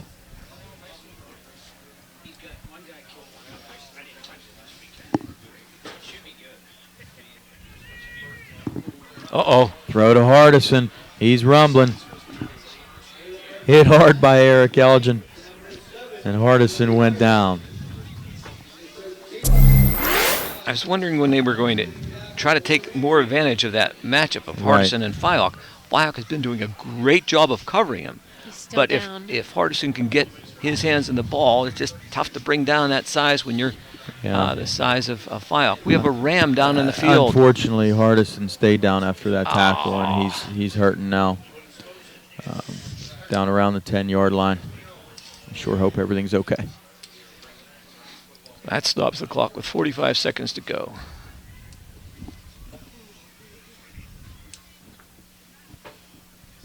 I think it's pretty neat how all of our players on the sideline and on the field take a knee. It is Is a that nice. something that they are required to do, or I think it's probably just out of common courtesy? Yeah, probably strongly suggested, and just a show of respect. Make no mistake about it. Anytime anybody's injured, all the players feel it because they know that any play, the next play, it could be them down there. Whether you're competing, as Hardison gets to his feet, to a nice round of applause. You're playing and you want to beat the other team as badly as you can, but at the same time, it's a fraternity of guys playing the same sport, and it can be a violent sport, and injuries are unfortunately a part of the game. It looks like Hardison is getting off the field under his own power, so hopefully we'll love see to him see back. him return.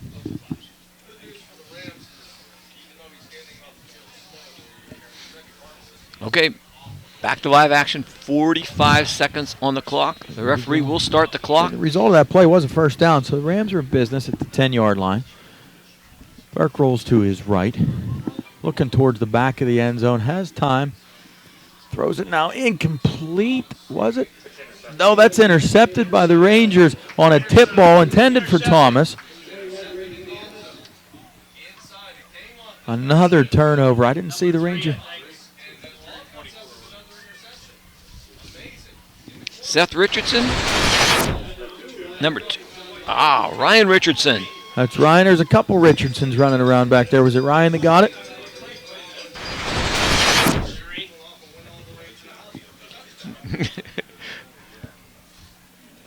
Oh, man. We'll just credit that interception to Richardson. Yeah, give it to the whole Richardson family.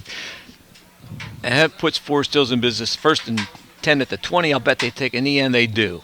They're going to run out the clock, satisfied with a 43 to 15 lead going into halftime. Great first half by the Rangers.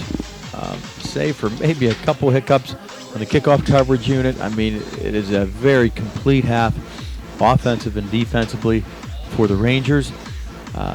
You can kind of feel the sense of urgency that they have, and they're really starting to hit their stride here as we head towards the playoffs. Which is typical of a Don Bailey coach team. It's better throughout the year, doesn't it? Yep, they get better. And as I said before in the past, that a team going in at halftime, if Forest Hills is behind or in a ball game at halftime, I've seen no better coach. I've seen no better coach in the area who can adjust better at halftime than Coach Bailey. His players come out with a different perspective and a different attitude to begin the second half. We'll see what happens this half, second half, as they are comfortably ahead 43 to 15.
Now introducing the 2016 Forest Hills Marching Rangers. The Rangers are under the direction of Mitchell Kuster, assisted by Martha Ringler, Jake Kearney, and Zach Gossard. This year's student leaders are Commanding Officer Nikki St. Clair, Assisting Officers Alexis Briggs and Colin Sherrill, and Drum Major Haley Cook. This year's halftime show is entitled Rangers at Work, with songs Bang the Drum All Day, Safety Dance, and Working for the Weekend. Go Rangers!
as we get ready to begin the second half. The Rangers are holding on to a 43-15 lead. Recap the scoring of the first half. And at 5 minutes and 41 seconds of the first quarter, John Long on a 1-yard run made the score 6-0. The extra point failed. 2-point conversion failed. Richland returned the favor with Joey Kovacek, touchdown, and Trevi Hardison. I'll get it right. Trevi Hardison, 2-point conversion. Richland took an 8-6 lead. In the second quarter, 11 minutes and 12 seconds on the clock, Adam Cesare scored, and Ryan Richardson received a pass from Cesare for the 2-point conversion, put Forest Hills up 14-8. And at 8 minutes and 58 seconds of the second quarter, Cesare on an 18-yard run, nice run up the left side, made the score 20-8 for the Rangers. Once again, the 2-point conversion failed. Richland answered. Trevi Hardison received a pass and scored, and the kick was good, set the score at 20-15, a 5-point deficit. From there, it's been all Forest Hills.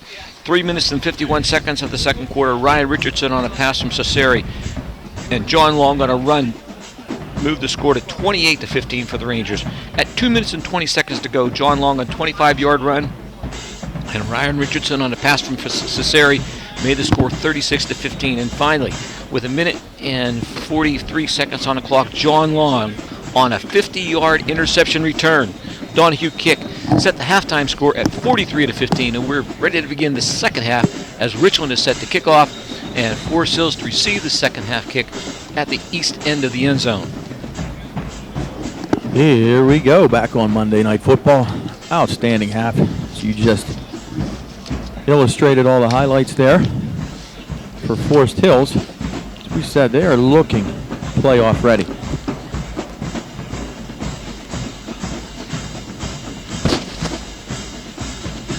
An onside kick Rams to start the come out half. with an onside kick. Rams are excited. They think they might have had it.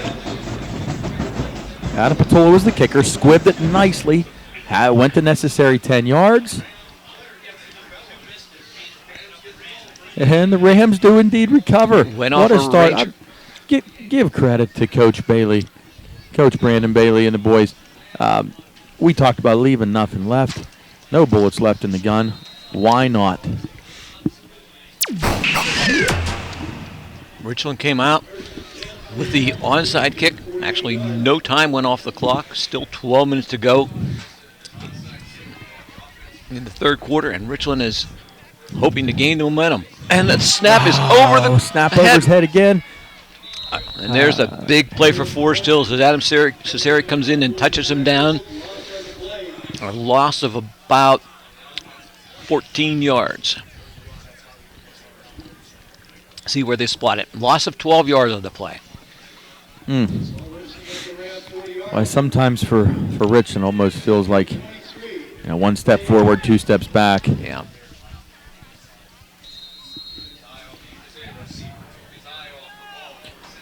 Trips left for the Rams. 5 wides total. Quick pass out to the right. Caught by Smith out to the 46-yard line. Got back some of that big loss. Yeah. Tackled by Richardson, Ryan Richardson. Makes it third down at about 16.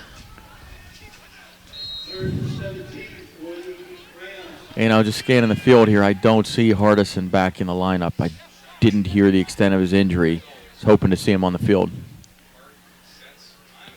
Burke steps up, has a gun, throws it deep down the field. Oh, what a catch down there, deep on the right sideline. What a throw also. He has a That's nice 24 Owen Towns. John Long on the coverage. Not often you see him beat on a play. Credit to the throw and the catch there. Great play.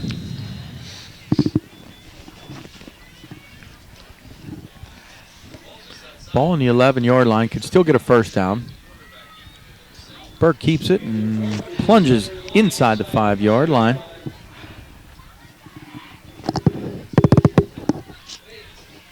Richland came out in the second half, no holds barred. Started off with an onside, successful onside kick, and after a big loss, they turned a big gain right around with a long pass completed down deep in Ranger territory, and they're set up now inside the 5, around the 5. Burke back throws to his left. Nice coverage there. Oh, pass is overthrown. That'll bring up a 3rd down. Dylan Fyok with some nice coverage there. Played a solid cornerback today. Talked about Dylan a couple times. Only 5'7", 150, but plays much bigger than that. I was just going to say that. Doesn't play like he's 5'7", 150. No.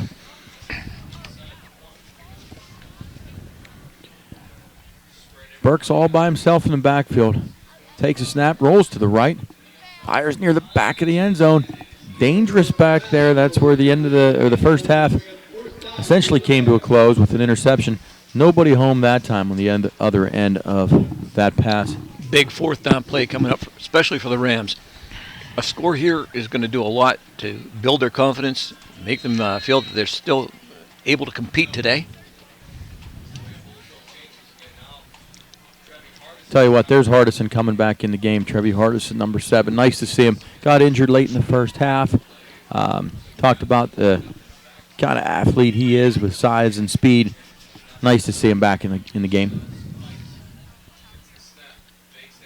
Fake the handoff up the middle. Burke rolling, being chased. Ball's incomplete in the front of the end zone. Forest Hills will take over now on a big defensive stop. 1st and 10. I'm going to say it's about the 8 or 9 yard line. Nice pressure there by, I believe it was Shane Deedle, number 42 of the Rangers, that really made life uncomfortable for Burke as he tried to get that pass off. All right, Rangers take over as they thought they would to begin the second half. It just happened a little later than expected. Probably a little deeper than expected. Probably a little deeper. Pitch to Long. He's dragged down only around the 5 or the 6 yard line. Maybe a gain of 1. 2nd and 9.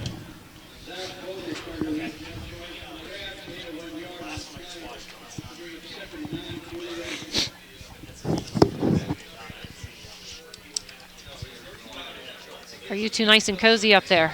No. I gotcha. Yeah, this coffee helps.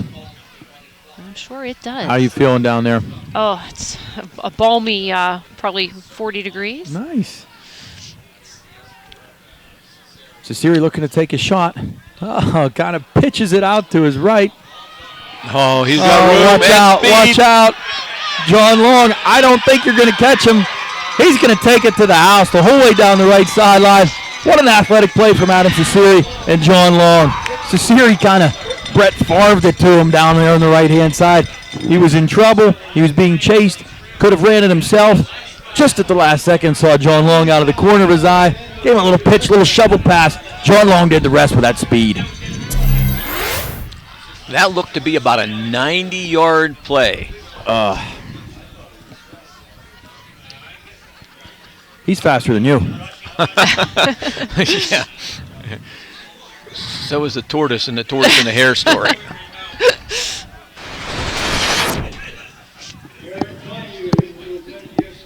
I thought you had bionic knees there, Jim. Only one.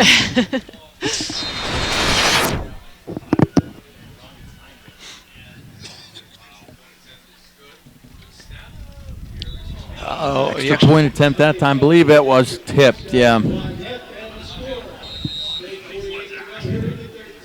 Some penetration by the Rams there. Negates the extra point attempt. But the Rangers extend their lead 49-15. 8:48 still to play. You know, I'm sure one of the things talked about at halftime, we talked about the great adjustments that Coach Bailey and his staff consistently make. In a game like this, it seemed like it was getting out of hand, and now the Rangers extend that lead. It's when is enough for the starters and kids that play consistently. They're really, really big parts because there are a lot of anxious bodies on the sideline, awaiting their turn in any kind of action. And it's always a tough call for the coaching staff, getting kids the reps that they need, the reps that they feel they deserve. And keep in mind, both of these teams play again on Friday night. So you got a short week. Typically, these guys have rested from a Friday night game for 2 days already. Right. Just getting back into the film room here on Monday, starting to walk through and get some game plans going. Instead, we're playing a full-out varsity contest on Monday, which gives you Tuesday, Wednesday, Thursday to prepare for your last game of the season. Right. And you're concerned about injuries. You're concerned about the prep time. Also, we're just looking at that extra point, the kick attempt. It was partially blocked. The importance of that right now, it might not seem like a lot, but that extra point would have made the mercy rule kick in and the turning clock. Didn't think of that. Thomas, they give him another shot, another positive gain. Thomas, a big bright spot for the Rams in that first half with some beautiful kick returns.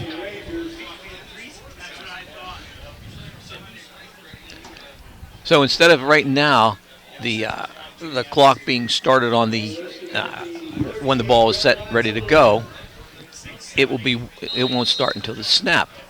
So right there we're extending the game a little bit, and coaches can look at that in different ways. Some may think, I have more time to obviously make a comeback. I have more time to get reserves in, depending which side you're looking at that.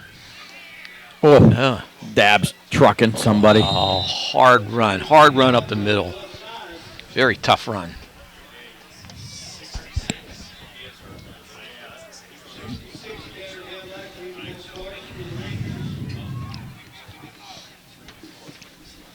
Dab's a big, strong kid.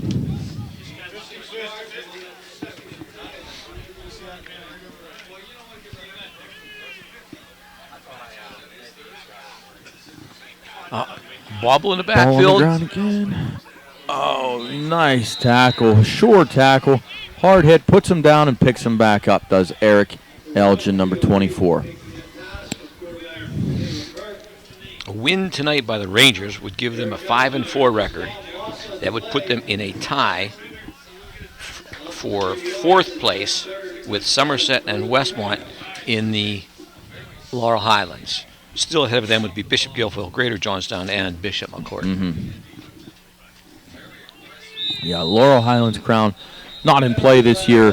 Our focus will turn to the District 6 playoffs, and you know what? It seems like these boys could make some noise. We'll look at potential matchups after next week, but the arrow's really been trending upwards the last several weeks for this team. Right. In AAA right now, ahead of Forest Hills, you have Central with an 8-1 record, Juniata 6-3, Tyrone 5-4. Forest Hills would be 5-4. Of course, this also goes to a point system. We have a penalty on the field, and it brings up a 3rd and about 12 for Richland. Deep drop back. Like they had some kind of middle screen set up there. Ball that was intended for number 41, Zach Vogelsberger, fell incomplete. 4th down and 12.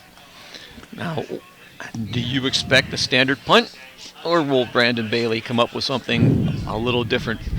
They've had some issues with the long snap here this evening, albeit whether it's in punt formation, even in shotgun. Mentioned some. I think we're going to have a timeout by Forest Hills. I believe they had too many men on the field. Personnel problem. I saw Tanner Gavlak come jogging off there, big number 66. Yep, there were 13 men on the field. That's too many. That's cheating. We're not going to let them play with that, so Coach Bailey calls a timeout for the Rangers. That's their first of the half with 7 minutes and 24 seconds on the clock, and Forest Hills up 49-15. Yeah, it's not uncommon. You hate to see those little mistakes where you need to take a timeout, but we talked about getting some other people in. And these are the times you typically start to sprinkle in some other athletes in on the special teams. So, there's some confusion with who's in and who's out. They'll get it straightened out.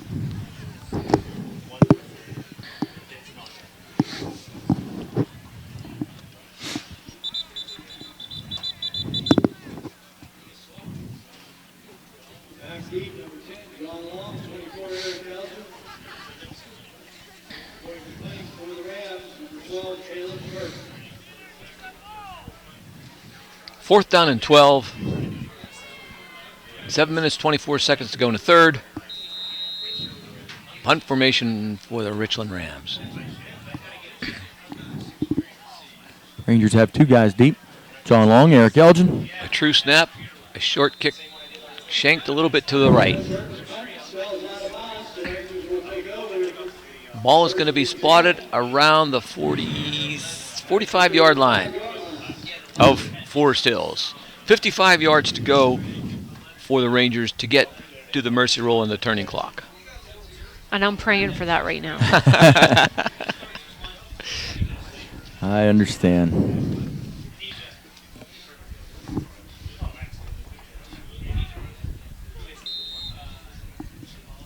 I was thinking about taking my top jacket off here, Kim. It's getting a little warm, but I hate to complain. Thanks, Scott. Sure, you with your gloves and your hat on. Yeah, I hear you. I'm prepared. Uh-oh. I think we have a movement there by Forest Hills. Looks like Result in a it whistle 5-yard dead. Yep. Result in a 5-yard penalty for procedure. I think we had a mistake on the snap count there because 2 guys started to move. It'll be 1st and 15. The ball was spotted at the 40-yard line.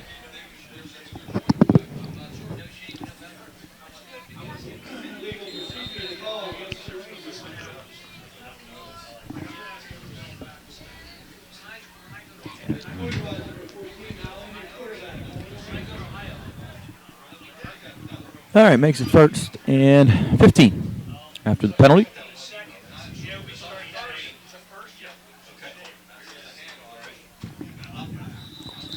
A host of Rams put a wall up to stop Forest Hills with a very, very short. Didn't see the ball carrier in at quarterback, though, is number 14, Evan Kunrod, taking over for Ciceri.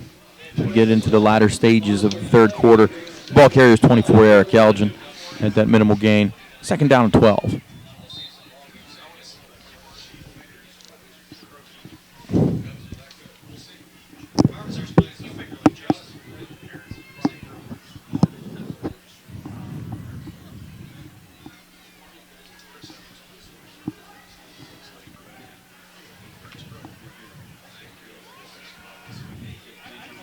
Kunrod's back to pass. Throw, rolls out to his right. Throws a good ball out there to Ryan Richardson.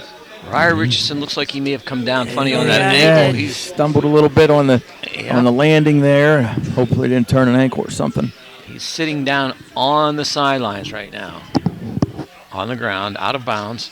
And well, whatever the extent of the injury, we probably won't find it out, but I can't imagine we would see him return in a game like this, even if it's minor, and we hope it is. Forest I'll err on the trainer side of caution. Rick May has come over. Take a look at him. See John Long is right there with him on the sideline. He's not in the game right now. I think we'll see a lot of different. Split out wide, we got Forrest Wolfhope, number 21. They fake a draw. Kunrod keeps it himself. Turns it upfield, gets near midfield.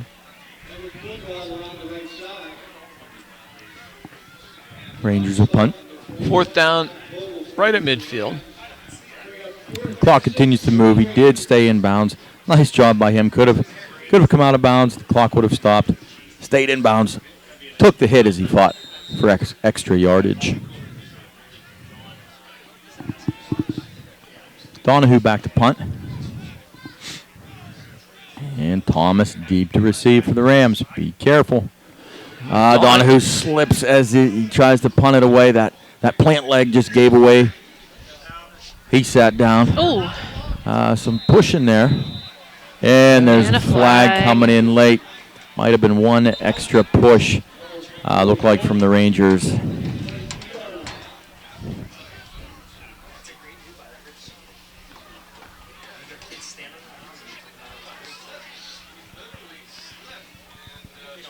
Donahue went back when he got the ball to punt. His plant foot went out from under him. The punt did not go its normal trajectory, And down at the end of that play, the ball was rolling on the ground. It looked like it was going to be down right away. And there was a Ram and a Ranger right near it. Now we have the signal. We have a dead ball, personal foul on Forest Hills. Dead ball, personal foul on Richland. The penalty's offset. Oh, offsetting. It'll be first down for Richland, 1st and 10 at about the 23-yard line. Elgin comes off. I see Connor Hudson, number 40, playing some middle linebacker, inside linebacker.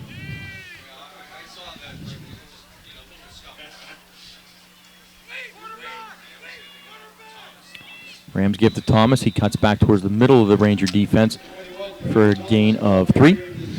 You know, before the game, I asked Mrs. Bailey, let's assume everything's equal. The teams have this. They're both undefeated in the 8th game of the season, going into the season. Who do you root for?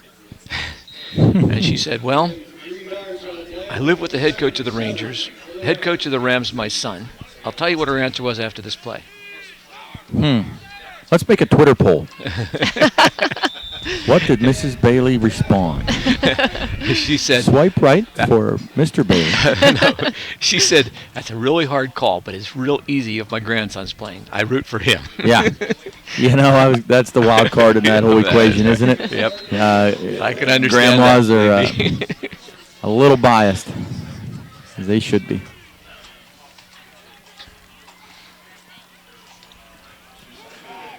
Fakes that give. Burke keeps it and runs to the right. Runs hard. Big gainer. First down for the Rams. I'm sorry. That ball came out, and guess who has it? It's John Long. Pushed out of bounds on the Rangers sideline. Wow. Did not see that ball come out. I just saw John Long racing towards me with the ball. Joey Kovacic pushes him out. The Rangers get another turnover and are back in business. I looked as you did. I thought the nice Ram gain, first down yardage, and he was stopped there, but no, from our vantage point, we did not see the ball come out. John Long somehow ended up with it in his hands and made a trip across the field, picked up more yardage, puts the ball in play, 1st and 10 for the Rangers at the 27-yard line. You can call number 10, John E. on the spot, can't you? Whatever happened to Long Island? Well, that's when he's on defense. I got it. Short game for the Rangers, maybe 2 yards. Elgin up the middle.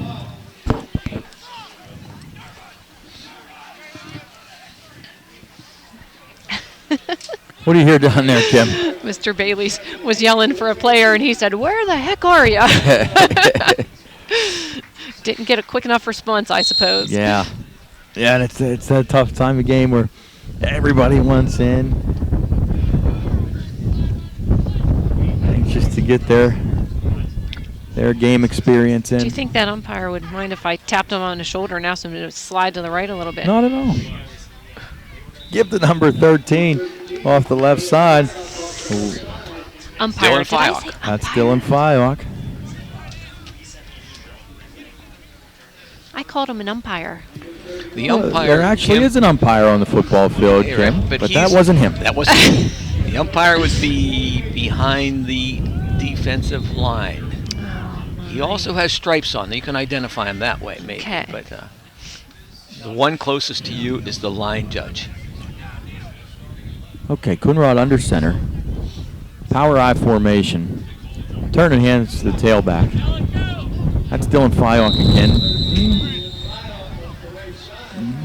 About no gain to the 20-yard line. 4th and about, let's see, 4th and about 5. Again, obviously going to go for it here. 2 minutes and 20 seconds remaining in the third quarter. Number 80, Brandon Colbert checking in for the Rangers. He's a senior, 6 foot, 195, playing some tight end.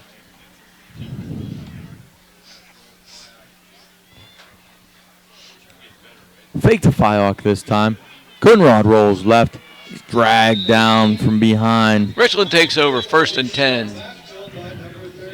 35. Shane Gavazzoni in on the tackle. At the 29-yard line of Richland. Kim, you were so close to that running clock. It just didn't happen. Oh, buddy. 1 point. I spoke to Mr. Edwin Bowser, the Forest Hills superintendent, at halftime.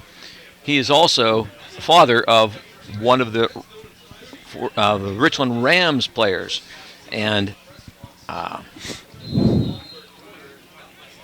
he was saying that he is out for the season because of an injury, and it's just one of many that have plagued the Rams all year. They have been really ravaged by injuries. Some years you just kind of seem to be snake bitten with that. They've had some impactful ones. You obviously hate to see it with anybody. It's really tough when they're seniors and they're season ending, which is ultimately kind of career ending. His son Logan Bowser is a 5'10", 175-pound running back, defensive back. He was a junior, so he has a chance to come back next he'll year be back. if all things go well. Certainly wish him well in his recovery. Along with all the injured players from both teams. Absolutely. Trips left. Hardison back on the right, and that's where they go. Big number 7 with the catch. When he runs that slant, as soon as he turns those big shoulders, it's like he's boxing out in a basketball game.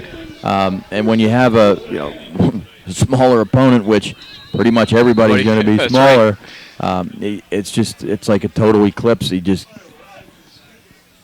gives the quarterback a great target to throw to. Coonrod back up. And he's going for... Excuse me. That was Burke. Thinking of the Rangers quarterback. Another nice deep ball downfield, but couldn't connect. Maybe looking for Hardison again. He was. Hardison showed a lot of nice speed on that. It was basically a fly pattern, and he was down there. The ball was slightly overthrown, but he has good speed for the size of that man. He's faster than you, too. Like I said, that's not saying much.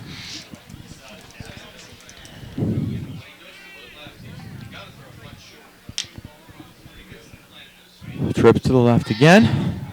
Burke back to pass. Throws it over the middle. Nice coverage there as 2 players went up for the ball. It's number 14. Evan Coonrod. Evan timed that Coonrod, very nicely. Playing quarterback for us on offense. Now playing some defensive back.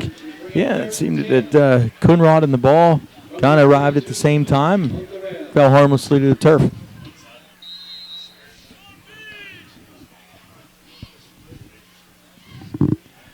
Third and 10. Ball on the 42-yard line of Richland. Burke still in a shotgun. Likes that. Trips to the left. Looks to the right. Whoa. Almost got out of trouble. But that sack will go to number 67, Jensen Bowen. He's been in the backfield a couple times tonight. Gets credit for the nice play.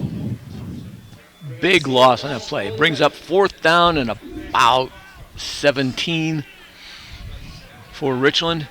Obvious punt formation. 1 minute and 6 seconds on the clock. Scott and Jim, did you happen to notice the big poster that the coach on the Richland side holds up? You know what? We noticed them. It's hard to make out what they're pictures of right now. Have you seen? Were you able to make it out? I'm going to zoom in next time I see one here.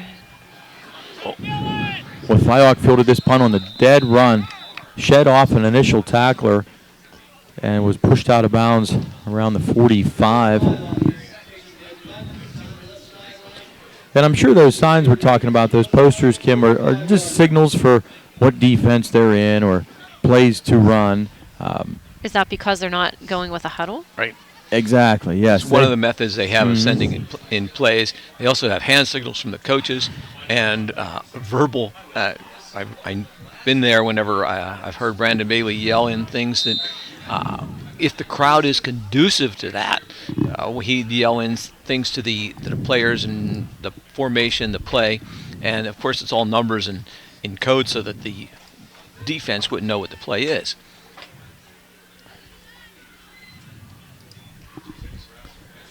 Handoff to the right. Penalty marker on the play. Dylan Fyock now getting the lion's share of the carries. There wasn't a whistle Yeah. before that, so it lends itself to think that you may have had an illegal shift or perhaps 6 men on the line of scrimmage. Let's see. Illegal formation. They only had 6 men on the line of scrimmage that time, so had there been movement, there would have been a whistle and stopped the play before it started. Mm-hmm. But you got to have 7 guys. Right, and you don't have a whistle before that on the formation because you can always shift into the legal formation. Mm-hmm. Motion to call against the Rangers will be first and 15 from the Rangers 40-yard. It's a bit confusing on that because the signal is the same for illegal motion and illegal procedure with formation. Coonrod motioning Seth Richardson across the formation to his left. He'll pitch to Fyok. Cuts it back upfield. Nice gainer. Picks up all the penalty yardage plus some. Takes it down to probably 8 yards to go for a first down. 2nd and 8. That brings us to the end of the third quarter. Only one score in that quarter. A touchdown by the Rangers to extend their lead, 49-15. Touchdown was that 90-yard play from Long, from Cesare to Long. Yeah. The controversy was on that play was it a handoff? Was it a pass? It was one of those. Was it by design? Right. Whatever it was, it worked to perfection. It was a touchdown. That's bottom line. That's what it was. Jim and Scott, I see Ryan Richardson. He is up and walking. Good. But he's gimping a little bit. You can tell he's still hurting. I don't expect to see him back in the game tonight. No. Both of the Richardsons have played a very, very strong game tonight. Of course, we can say that for most of those green and gold players on the field, and a valiant effort by the Rams also tonight. A very, very good competitive game, even though the score isn't indicative of that. 49-15 to go, with 15 with the fourth quarter to go yet. No, but Coach Brandon Bailey will regroup and his staff. They have a great staff over there, and you know that this offseason they put in as much work as anybody does with 7-on-7 camps in the weight room, and talked about how young they are. Some injuries they've had this year. They're going to be a good football team next year. Fyok to the right.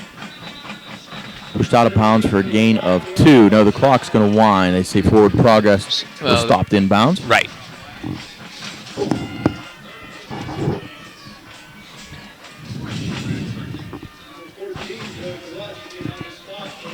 Very cleanly played game as far as penalties are concerned. Very few penalties, which is always a good thing. A couple here and there, but that's a natural, normal thing that happens in the flow of every game.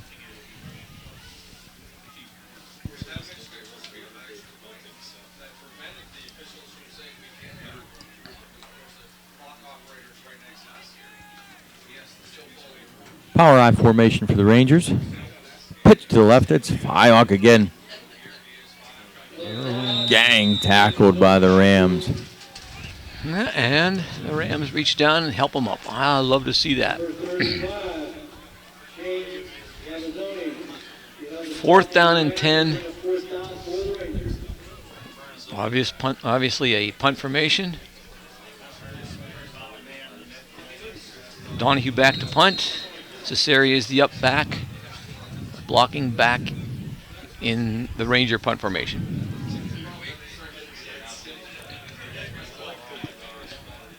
Ooh. Movement. Thought I saw some movement. Perhaps no flag. Didn't call it. Nice kick, but there's number 21. Thomas again, spinning. Good coverage that time by the Rangers. A late flag comes in. A late hit in there.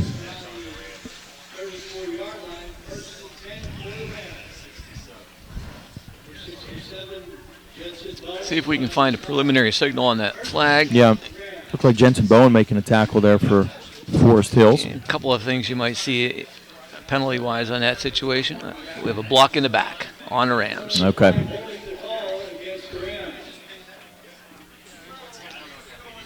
Ten-yard penalty. 1st and 10.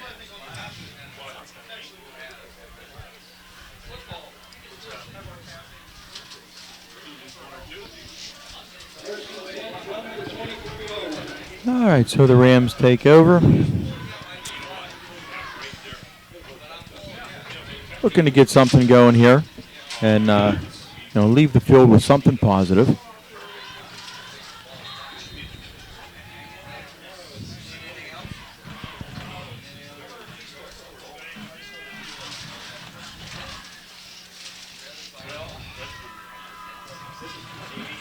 Rams get set, spread formation. Rangers playing a little bit softer coverage here, watching for the deep balls. Pass falls incomplete. Excuse me, that's Joe Hauser playing quarterback now for the Rams, number 11. They made a change there. And we talked about competition between father and son, which we're very familiar with and enjoy to the great degree. Well, Mr. Don Bailey told us about when he kind of gave up his competition with his sons. He was playing basketball with his youngest son, Derek Bailey, in the driveway, and reached for the ball, hit his finger in an awkward way, and ended up with a compound fracture. His finger was dangling off there, and he said, "That's it, I'm done." That was it. And I think he said that he took credit for the win on that game, though. Pass falls incomplete. Brings up a third down.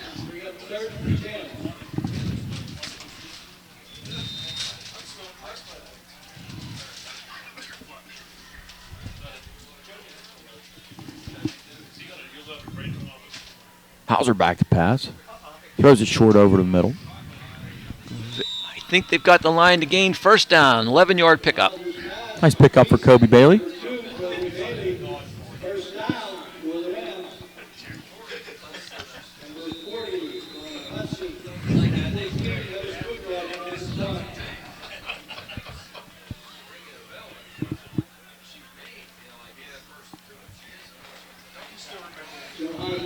Another nice play over the middle with a short pass. That's Bailey again. Pickup of 6, 7.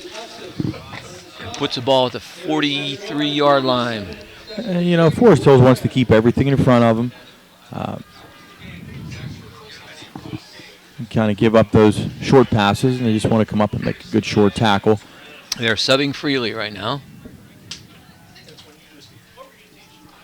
Hauser's pass out to the left. 24 with the reception. He's pushed out of bounds. That's Owen Towns on the reception. Hauser throws a nice ball. He's first I've seen him in any quarterback action, and he's fluid back there. Hauser's 6 foot, 150-pound 10th grader. He's in the shotgun.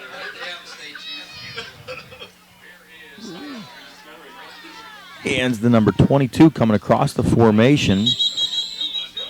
That's Jordan Coates' nice gain.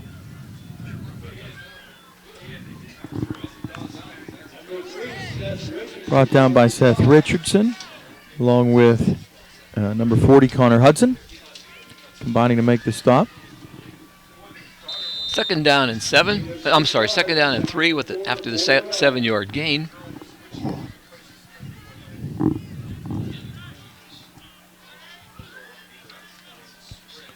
Spread formation, 5 wideouts for Richland. And that's another first down for the Rams. They're moving that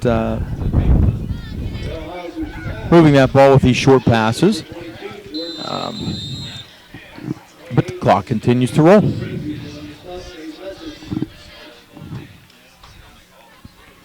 I got it.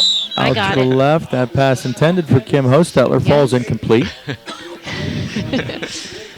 Come on now, guys. It's hard to get the tripod, the camera, and the ball. Oh, boy. I only have 2 hands. You're still doing a great job down there, Kim. Why, thank you. I love it.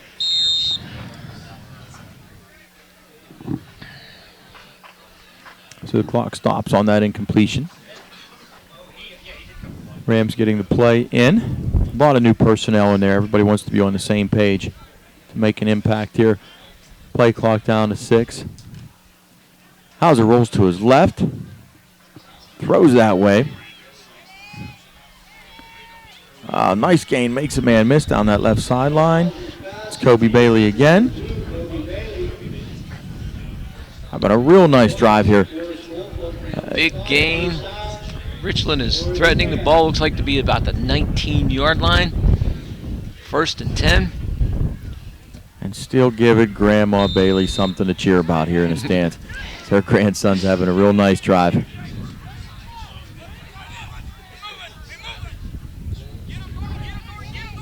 Oh. Hauser slipped as he tried to fall. That was a dangerous pass.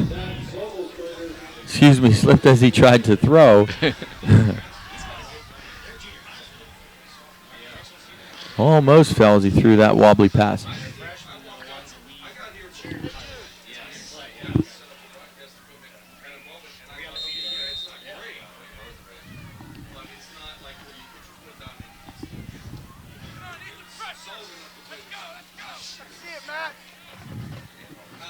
Shotgun for Hauser. Oh, up the middle. Good play. Strong play by Rams. Nice run by number 30. That's Blake Henry. He's a sophomore.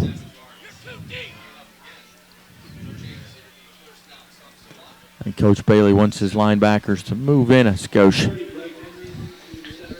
Looks like the ball is at the 7-yard line. 1st and goal.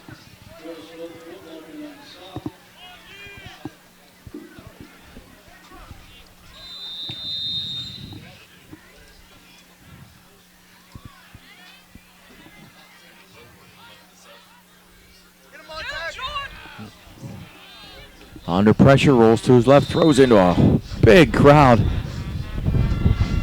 Pass was complete to guess who? Number 2, Kobe Bailey. Seems to be a favorite target of Hauser's.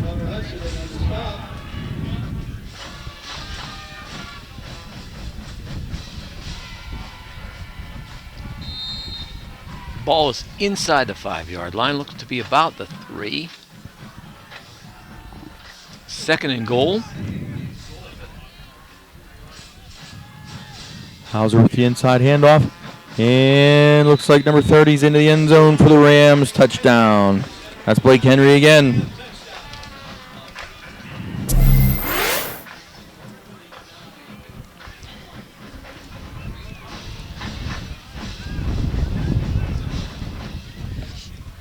So with 7 minutes and 33 seconds on the clock, Richland has cut the Forest Hills lead to 49-21 with the conversion attempt upcoming.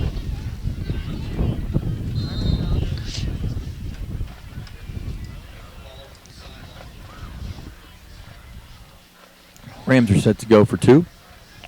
Wide outs on both sides. He pumps, fakes, almost falls. And the ball falls incomplete.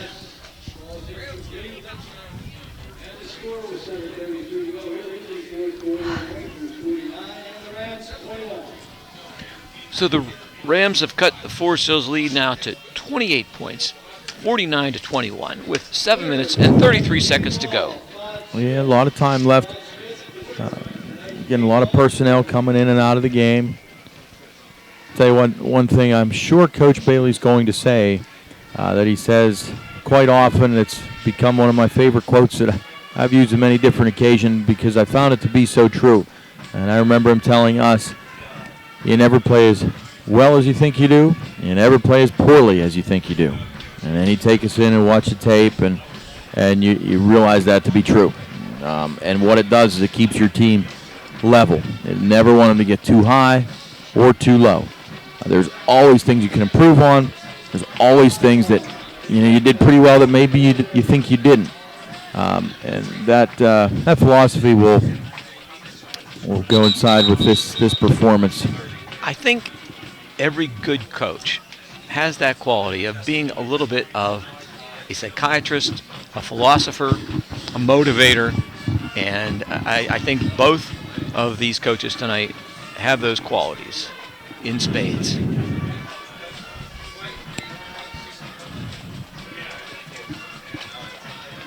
And Ryan Richardson is out there.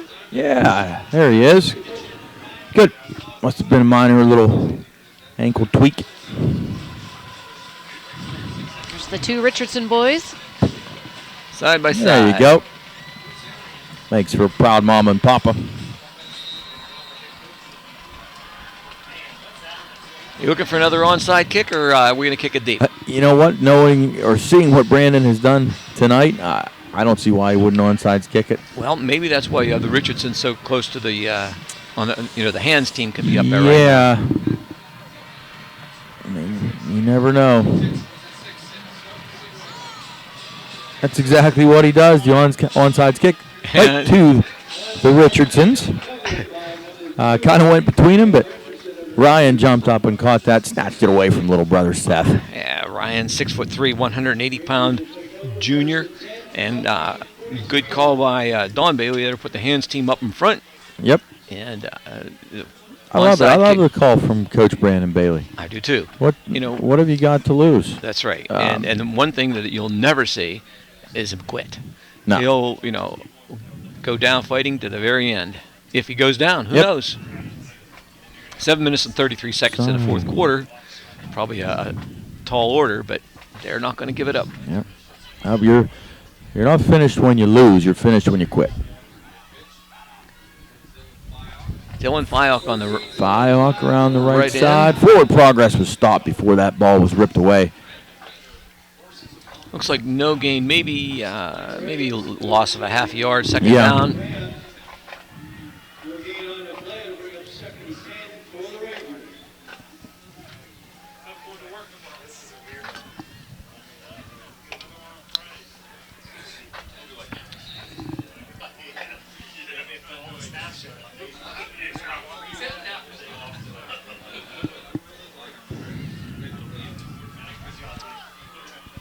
Rangers reset. I think they're trying to use more of the play clock. Yeah, they're keeping an eye on it. They're going to snap it here. Inside of 5 seconds. There's movement.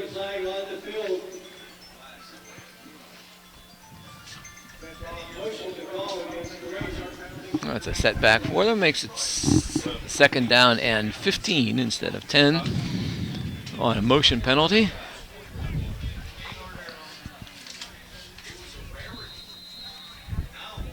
Clock is winding. 6 minutes and 35 seconds.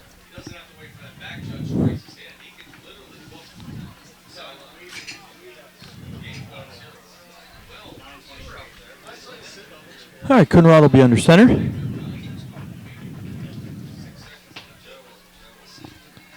Takes the snap, turns and pitches to Fyock. He's coming towards the near sideline. Corralled around the 40-yard line for a gain of 1.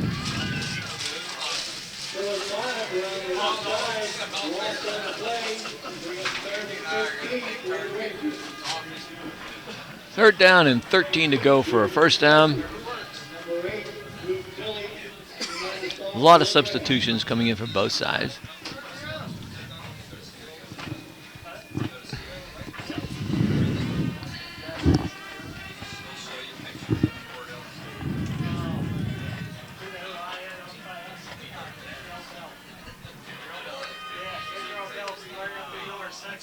Coonrod waits for the play clock to get under 5 before he sends. Well, play action Fyock this time. Rolls to his right. Just sticks it upfield, staying in bounds. But they will turn the ball over. That was Evan Coonrod at quarterback on the play. Turn the ball over on downs.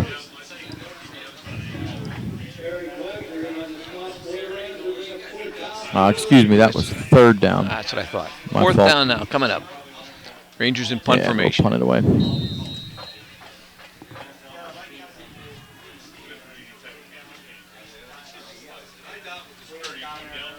Once again, they're waiting for the play clock to wind down. It is now 12 and counting. The Rangers get set. Snap it inside of 5. Good snap. Nice punt. Oh, that ball was touched. That ball was touched. That means it's live. It's rolling around in the end zone. It is a touchback. Ball is touched, but the kick remains a kick until it's possessed. It was Right, never possessed, okay, and that's the difference with a punt. Well, same thing with a punt. A punt, if the ball is punted and it's touched in the field of play, Yeah. and it rolls into the end zone without it being possessed, it's a okay. touchback. You can't get a touchdown from that. No.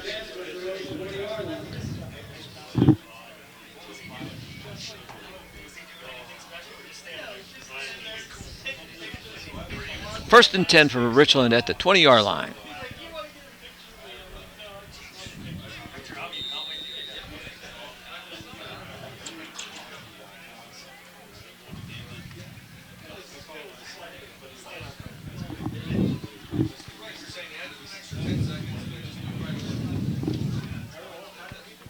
Pass completed short to the left. Short gain immediately stopped. 22 on the stop. That was Jake Delick on the tackle. 22 on the reception for Richland. Oh, Yeah. I'm sorry. That's Connor Hudson. Connor Hudson on the stop. Okay. I see Eli Klein, number 9, is checked into the game, playing some cornerback. Jake Delick, number 22, is into the game, also playing some defensive back. Pass short over the middle. Caught.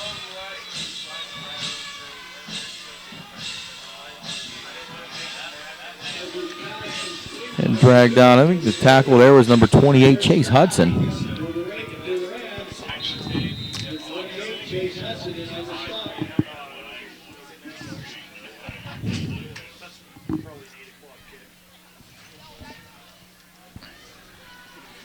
Crowd certainly has thinned out a little. 3 minutes and 30 seconds to go in the fourth quarter. Kind of as you would have expected after that first half, a relatively uneventful second half of play.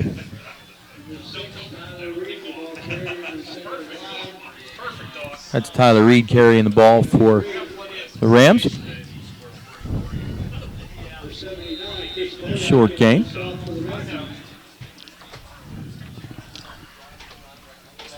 Dom Spinos, number 6, playing in the center of that Ranger defense right now.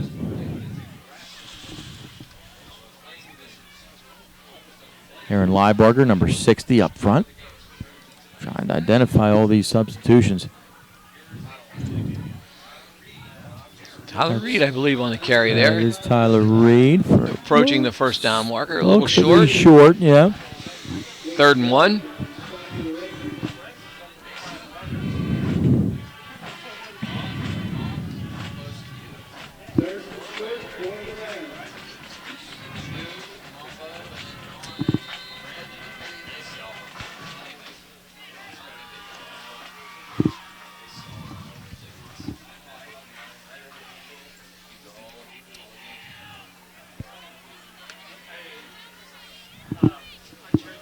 Third and 1. Hauser under pressure. Pass is complete. Number 30, Blake Henry on the reception. 5'9", 155-pound sophomore. Boy, David Nastis of the Rangers was giving him chase in the backfield. He's just a freshman. Tall kid, 5'11", 140, chasing him down.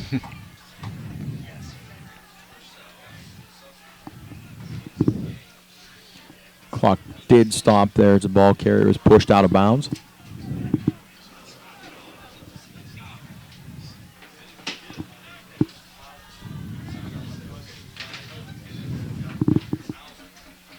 Hauser rolls to the left, completes his pass to Kobe Bailey on the left side of the field. He fights forward, gain of about 6.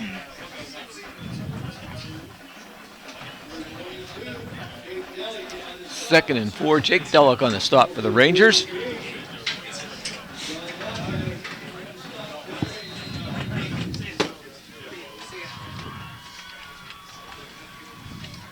High snap from center. Yeah. Under pressure. Yeah, pass is intercepted. Dominic Spinos, number 6 in the middle of the field, stepped in front of that Hauser pass, picked it off. He'll remember that. Aw, he should keep the ball. It's not the NFL, Kim. First and 10 for the Rangers. 1 minute and 19 seconds to go. The ball in their own territory at the 38-yard line. I think I'd have to beg. Souvenir ball. Happy for Dom Spinos making that play.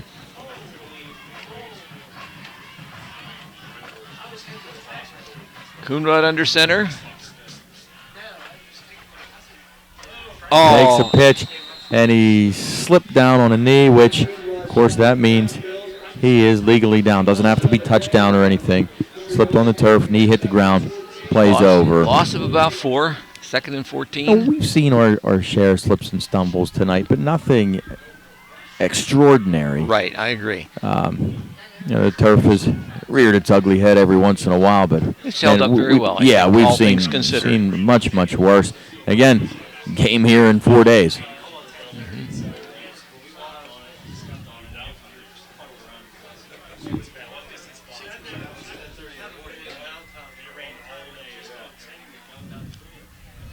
Trying the same play. Evans stays in bounds. He stays in bounds, takes the punishment to keep the clock running. Speaking of which, that may be our last That play. might have We're been down the to final 20 play. seconds to go. I doubt if either team will call a timeout.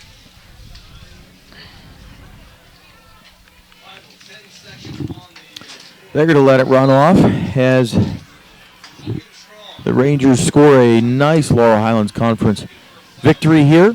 Pushes their record above 500. That's always nice to see. More wins than losses. They're 5-4 now. One big game to go. I believe, I can't verify this without doing the homework, that they're going to make the playoffs with this victory. I don't know that they need to beat Bedford to make it. However, it could most definitely improve their seeding in the playoffs. Also, you want to go into the playoffs with a win. You want to have the momentum of a couple of victories. They're on a bit of a winning streak right now. And, the final score, 49-21, was a nice score, nice game for the Bailey Bowl, if you will. It was a fun game. We saw a lot of big plays from both teams. The big plays from Richland seemed to come from kickoffs. The second half scoring, real quick recap, we had the 90-yard play from Cesare to Long, and the kick was no good. That made the score 49-15. Richland answered with a Blake Henry 3-yard run, incomplete pass, set the final at 49-21, and a very nice win for the Rangers and a good game. It was one of those games where you knew that the sportsmanship was going to be there, the desire. They were never going to quit. It was a fun game to do and a fun game to watch. So for my son, Scott Lashinsky, I'm Jim Lashinsky. Thank you very much for watching. We had a great time doing this, and we hope you enjoy the broadcast. Good night.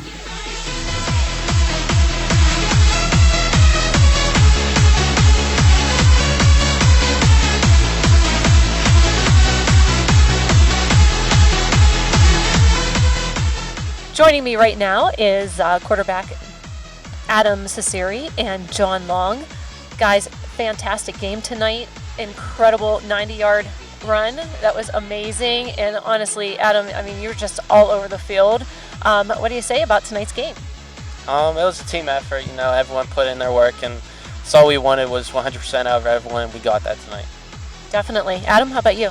Tonight's game was definitely a team effort. We got a pregame speech in the locker room about being one Wolfpack, and we really did that tonight. It was a big game trying to get back over 500. Now we clinched the playoffs tonight, so we're looking forward to this Friday against Bedford. That's right. It's going to be a big one, isn't it? Do you know what Bedford's record is? It's 4-5. Bedford's 4-5 right now, but they've lost some close games. Wow, so it's going to be an awesome matchup. And what about only having a few days here to prepare? It's going to be tough, but we should be able to manage. As long as we put the effort that we put in tonight, we'll be fine. I'm sure you will. Congratulations, guys. Fantastic game. Thank you. Appreciate it. Thank you. You're welcome.